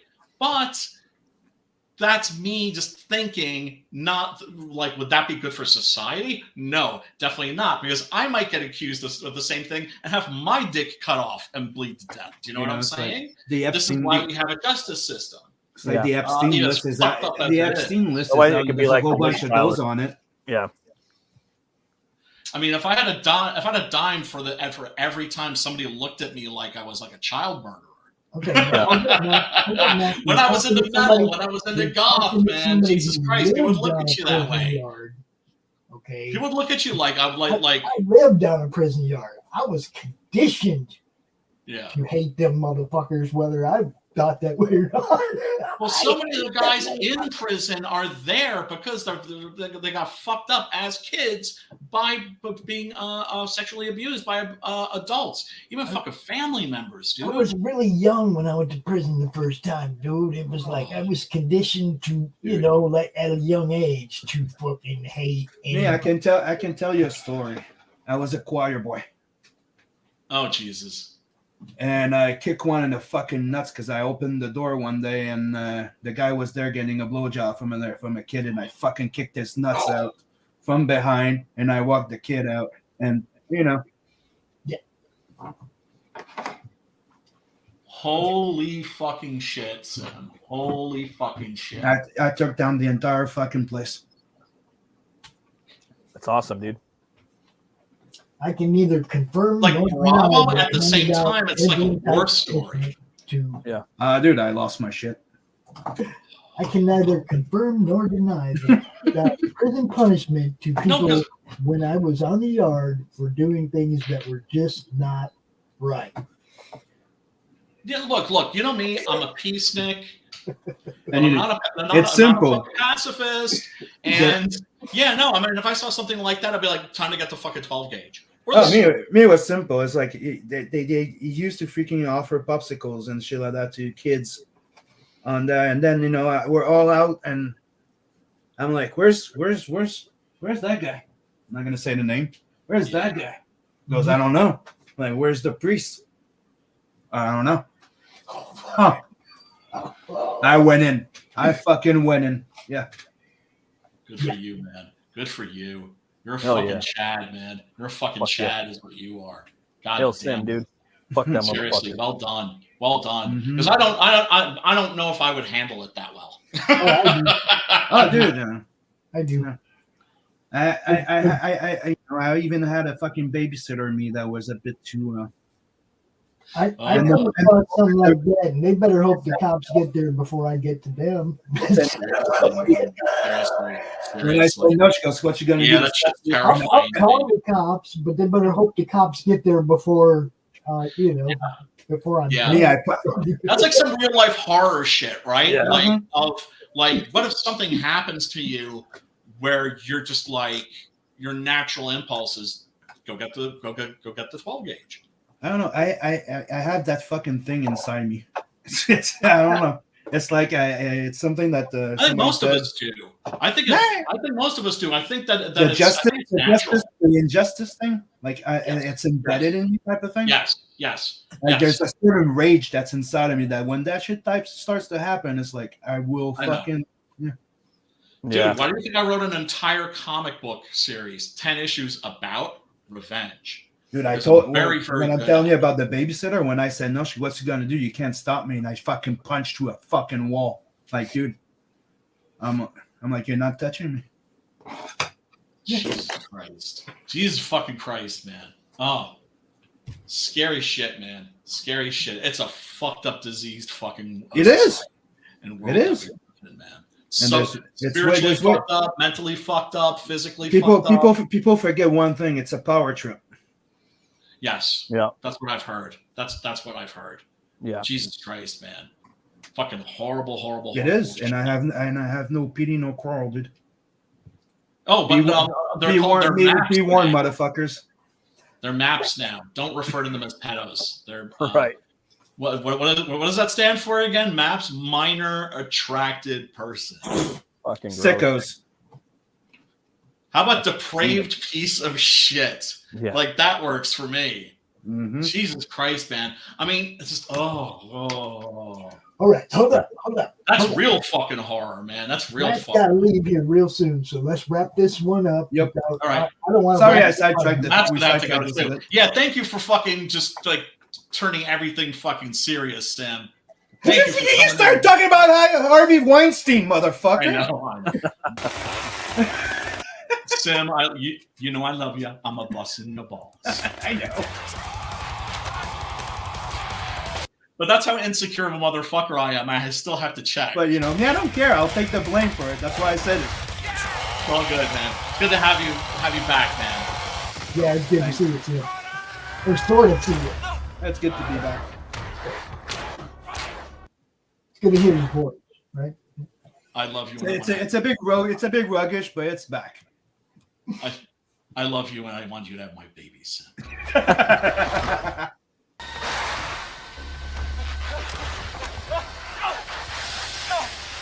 Yeah, I mean, just the fucking practical effects in this. I knew you'd appreciate that. It's really a love letter to practical effects. Oh yeah, I knew you'd love this movie, man.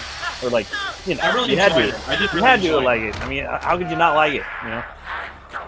It's all the shit we like, I'm on the lookout for shit like this. It's hilarious. Hey. You see, once again, I never saw this movie. I never saw this fucking movie. Oh yeah, and then like first they find what they think might be rosary beads, but those aren't rosary beads. Yeah, we know. And if you read Blood, you know why I'm calling it. I never seen this movie. Ain't got nothing to do with it. Blood Hunt. Oh. You just got it, Pops? That's such a fucking funny panel, man. That's such a great fucking splash. Oh my God. And really, honest to God, and it's one of those things. It's just like, man, I hope he doesn't feel offended by me saying this, but it just looks better in color. Because I'm a black and white stan, but it's just, I don't know. Like, for instance, Matt's stuff, I prefer in black and white. Your stuff, I prefer in color. Do you know what I'm saying? Preston's stuff, I prefer in black and white. It still looks cool, awesome in color. It's just, I don't know what it is. It's like I don't know, like certain foods going with other foods. Do you know what I'm saying? Like a certain like white wine with your fish, or I don't know. I'm fucking babbling now. I say it like this: if you're coloring your own stuff, you're probably more conscious of not washing out your own lines. Yeah. You know what I mean? So you'd be more conscious of that. I love to see the line work. I love to see that. But you see, Sim style is so minimalist, whereas like Preston stuff is very sort of, detail oriented. And then Matt's stuff, I don't know what it is about Matt's stuff. I just think it looks so much better. Okay, all I have to say is I saw this coming. What you say? Thanks, guys. I saw this coming. Matt, are you saying you need to go, boy? Oh, no. Oh, yeah. Actually, I do gotta go. And thanks for having me on, man. I'm glad you enjoyed the movie. It was, and thank you for hanging out, man. Thank you for hanging out. Wait till next week and stuff. Recommending this awesome movie. And Sam, nice talking to you, man. Happy New Year, and Pops, Happy New Year's to you too. Happy New Year. I'll see you guys next week. Tell these fools where you're going now. I'm going over to my channel right now. I'm going to be having Lucius Freeman on. He's going to be talking about his book Vigilant Fury. It's kind of like Under Siege, if you remember that movie. It's a pretty badass book. And we're going to be talking about that among other things. And it's called Open the Gates. So it's on my channel, Metal Movies and Briefings. You guys can find me there, and you can find me on the Twitters at Runecutter Comic. And thanks, Brian, for having me on. I appreciate you. Oh, dude, you're the co-host, man. Yeah. you're the co-host. Couldn't do this shit without you. Talk to you soon. Oh wait, 1 second before you fucking go. You still didn't fucking send me the proper link for that fucking new joint. So hook a brother up. You know what I'm talking about. For sure. Now he robots on me. I'll get going to you. All right. I'll get that for you. All right, brother.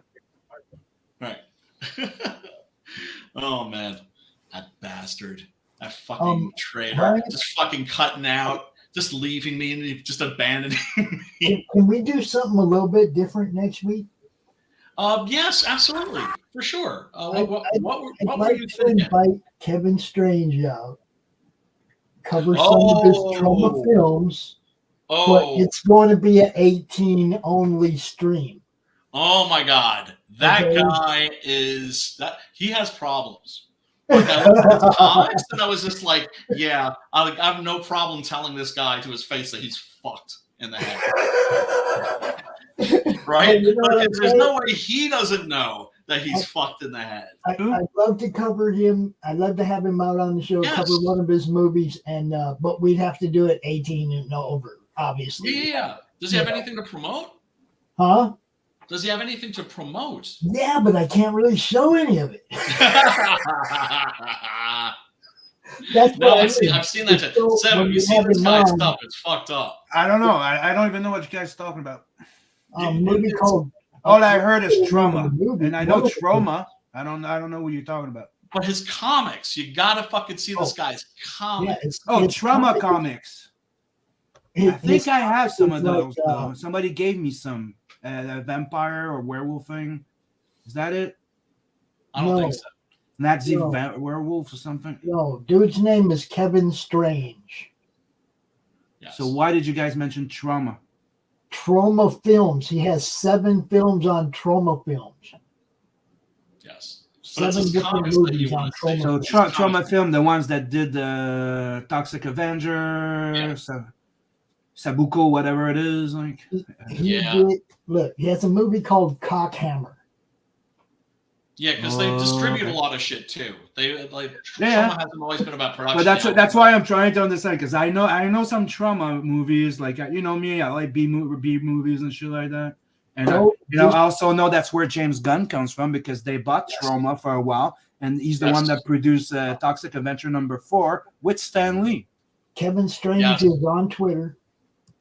You hit him up. I mean, I just went and talked to him. He sent me a link to the movies. He sent me a link to he sent me the PDF of his graphic novel. I looked at it. It's like there's maybe 3 pages I could show you. I also remember somebody giving me comics a while back, like that from his collection, and it was trauma comics, something like that. It was not it was not supposedly attached to Trauma, but it was. Okay. Yeah, James Gunn wrote Romeo and Juliet. Space Worms. Space Worms is the name of his graphic novel. Okay. That sounds like a hentai. Space Worms. It's it's more like a headshot comic. It's more like a headshot comic. I'm joking. Galaxy of Terror. It looks like old Freak Brothers type shit. Yes. Yeah. If head shops had carried fucking head shop comics now, that would be one of them. That would be a modern. You kind of go, man. The fact that the head shops don't have head shop comics, that's a fucking tragedy. They're fucking everywhere now. Did you guys see that? You heard about the fact that they're supposed to be making like a fucking Toxic Avenger remake with the dwarf? Yeah, Dinklage. With Peter Dinklage? Yes. No, he would never. I'm like, hopefully, if they do so, he's the son of fucking Toxic. If he's the son of Toxic, that could be interesting. If he's toxic, fuck you. Yes. Or if they make the joke that he's the. I don't believe that that's going to happen. Here's the thing. I'm not saying that you're a liar. I'm not saying that the person that you got this news from is a liar. I'm saying I won't believe that shit until I see it.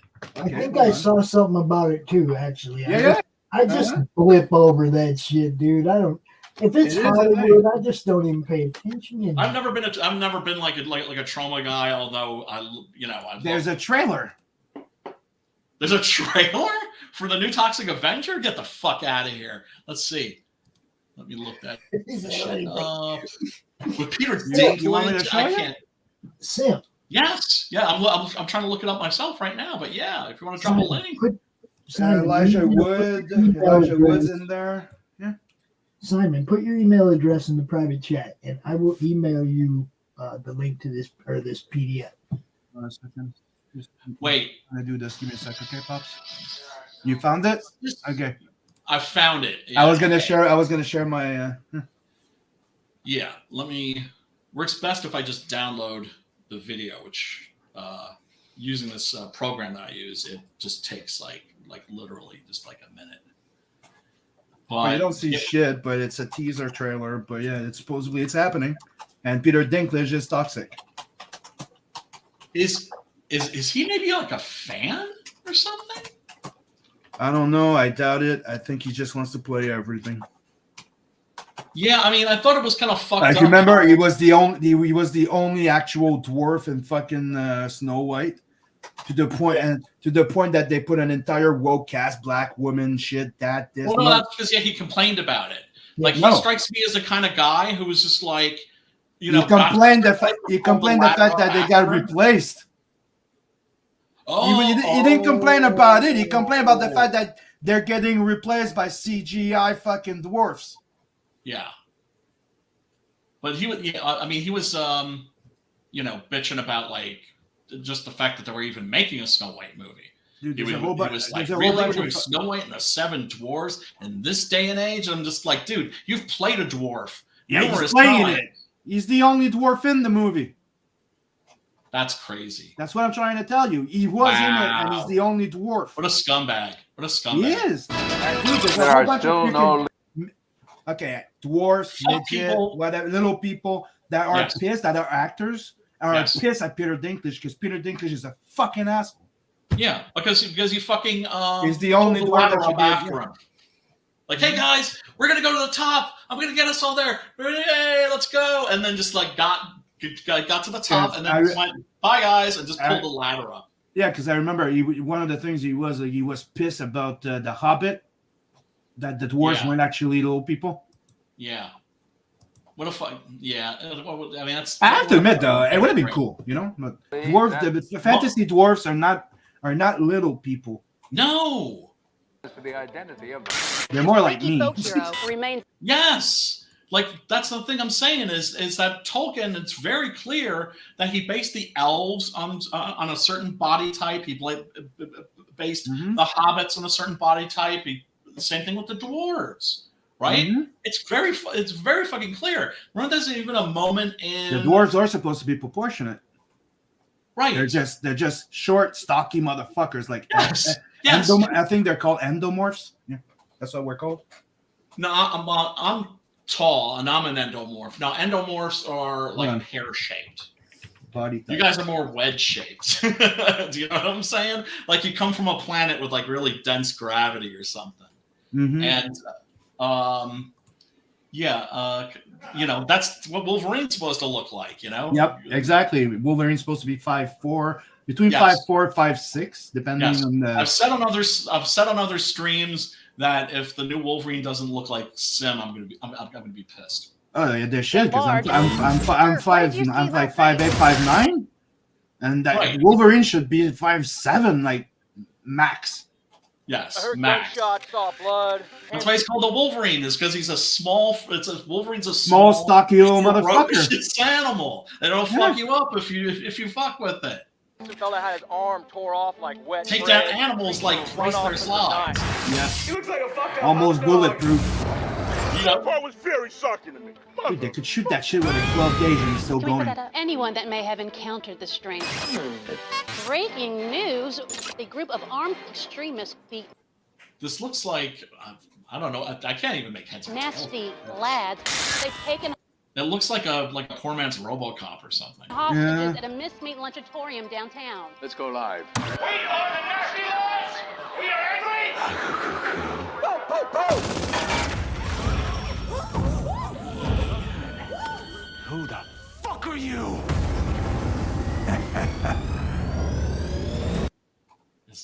Is this what I think it is? Is Dinklage just doing the voice for like a CGI character? It doesn't look like CGI.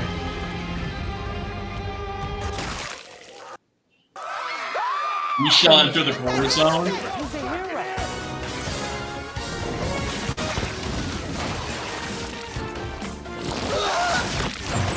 Oh, I see. This is like movie stars slumming it in like a grindhouse movie, like a fucking the Tarantino Rodriguez thing, or like Machete or something like that. Like, you know, toxic. It's like fake cult movies.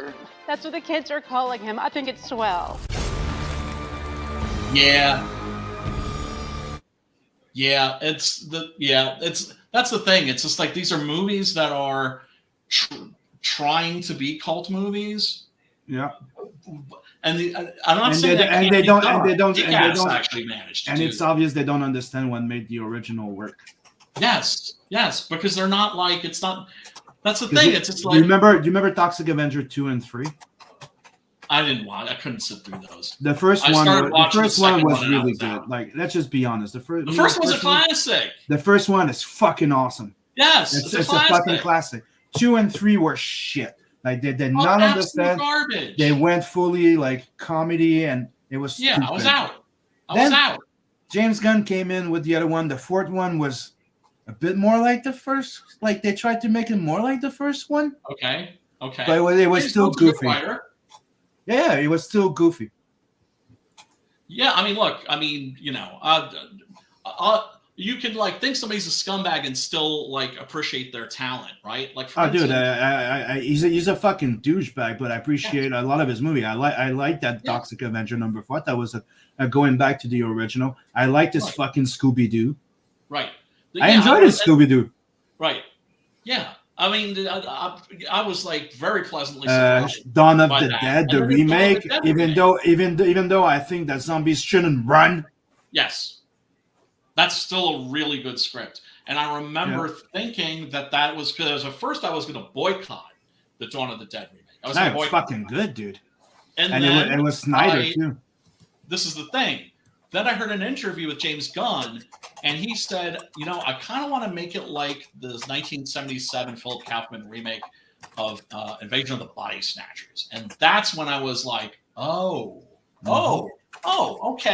All right. I'll give that a chance. The only thing I'll say is James Gunn, when he's left alone, his movies are shit. Look at Brightburn. Yeah. No, he's a good writer, but he needs to be supervised, needs to have other people be part of the team. That's why right now, the fact that he's in charge of the DCEU. Yeah, I could care less. I'm so checked out. I'm so checked out of both DC and Marvel movies and TV shows. I could give a rat's ass about any of that. Did you see The Suicide Squad? Out. I'm sorry? Did you see The Suicide Squad? Yes. Yes, which is great. The beginning is great. Yes. Then after that, you get to a point where you're like, okay, why am I seeing dicks, like naked guys with dicks out everywhere and getting shot in the dick? And you're still like, okay, fine. But then the ending is fucking shitty. It's fucking stupid. It's because they should have been like, you know what? Okay. Wait, when she goes, no, we're done here. Yeah. Justice League. We're done here. Let's call it Justice League. Yes. That's how it should have ended. We're going to prove we're those guys. No, and the only one that are saving the world is the stupid Harley Quinn and the stupid Rat Girl. How, dude? There's no way they could defeat Starro like they did. No, I know. There's no fucking way. It for me, it didn't ruin the movie, but did I think it was stupid? Yeah, it ruined the movie for me. You should have ended before. And that would have been a great ending too. That would have been a great ending. Like, get back here. Deal with this shit. We're not the fucking Justice League. But what happened to them getting blown up? Not just the Starro thing. The fact that the wall gets cocked. Yes. That would not happen. The wall would have killed all of the fuckers that stood down. Like, dude, the wall. Amanda Waller is the fucking wall. Yeah, she's a sociopath. A psychopath, really. But technically, she's like perfect governmental fucking like a secret society type of person. Like, she would literally blow their brains out. Yes, and not lose a wink of sleep over it. Like, you would find out that those little fucking people in there that think they're all in power and shit, they also had one in their brain. Poof! Bye. Yep, exactly. That's how it should have ended. Yes, I agree. I totally Amanda Waller owning everything. Like, they weren't willing to make her like as much of a heel. She's a great fucking character in a way. Like. Yes. John Ostrander created her. Yeah, I know. And that woman there, she nailed it. It's stupid that they replaced her. They tried to replace her by Angela Bassett. Fuck you. She's supposed to be a big, chunky black chick that looks like Kingpin. Well, morbidly obese, actually. Obese. It depends. It depends of the adoration. But the first adoration that we had of her was in the animated series of stuff and the comic book, and she was that type of Kingpin. Yes, and the Batman Escape from Arkham. Which is the real original Suicide Squad. But that's what we're supposed to have to. If you remember, Ayer said it that the inspiration for his original cut was actually that they changed the cut. Like the fucking waitress, the fucking witch there. She's not even supposed to be in there. And that fucking what is it? Inca whatever looking motherfucker was supposed to be Steppenwolf. That's why the costume's exactly the same. Right. It was not supposed to be some Mayan fucking god. It was supposed to be Steppenwolf. They don't know. They don't. Here's the thing. The Warner Brothers, DC, animation have been killing it for fucking like shit since 91, right? Killing it for fucking decades, for like 35 years. But fucking the live action, they just don't know what to do. They don't know what to do with those characters. I've been rewatching Batman the Animated Series, Justice League. The Justice League Unlimited, dude. Let those people make the fucking movies. Let fucking Bruce Timm and Paul Dini. They're the ones that should be doing the fucking. Dwayne McDuffie was one of their best writers as well. And Dwayne McDuffie rest his soul because he passed away. But the guy was also the creator of the fucking Milestone at DC, the ones that they don't use. Icon, Static. Yes. all those black characters that were fucking epic. Yes. Were created by, most of them were created by Dwayne McDuffie that was part of this shit. May and Dwayne McDuffie is, may he rest in peace, dude. He was one of the best fucking writers they ever fucking had. Yes, for sure. Without a fucking doubt. With no fucking doubt. But as we know, they just have their heads up their asses, and we'll not be getting them out for the foreseeable future. It's like, I think the last good DC movie was The Dark Knight Returns, because after that they went a bit weird. The Dark Knight Returns, the only thing I didn't like about it is they took out one of the biggest part of the Batman Dark Knight Return. Well, the heart attack. They removed the heart attack. Yes. Remember, that's the only thing I think that they ruined. Like, he's like, oh, he's into it when he's like, come on. No, he's supposed to be having his heart attack. He's having one of those, like, like that. Seizures. Yes. That seizure. Yes. That was still fucking epic. I thought still really, really wonderful. The fucking Killing Joke, on the other hand, what in the actual fuck? Dude, it's like the death of Superman. Everything's awesome. Like, just the death of Superman, like, everything's awesome, except that they had to make it like Lois Lane saves Superman by throwing in a rock on Doomsday. Right. But dude, was it Brian Azzarello? I think that wrote the Killing Joke movie. Where fucking Batman fucks Batgirl. It's you mean the comic? That was not Brian Azzarello, but did he write the script? No. I mean the animated adaptation. We don't know. It was Alan Moore and Brian Boland that did the original. I remember waiting for that to come out, and I remember buying that the day that it came out. The Killing Joke animated. Let me check. Still have my original copy. Oh fuck! Yes, it is. It's Sam Liu and Brian Azzarello. Fuck! I love that writer. I know. But fucking no. To me, that was heinous. That was just. Like, they made him fucking Batgirl on top of a fucking building. Like, fuck you, that's stupid. Dude, I stopped the movie there and I deleted it from my shit. I'm done. I don't want to see it, and I have trouble watching any other thing after. What was it that was like a breaking point for you? Yeah. Yeah. It makes no sense, dude. It makes no sense. He's fucking a miner on the top of a fucking building. Oh yeah. So you had the same reaction that I had. Yeah. Oh yeah. Dude, it's fucking grooming. Like, it's like, dude, I've seen her grow as a kid. There's something incestuous about it, right? Yeah. Bruce Wayne would look at her as a daughter.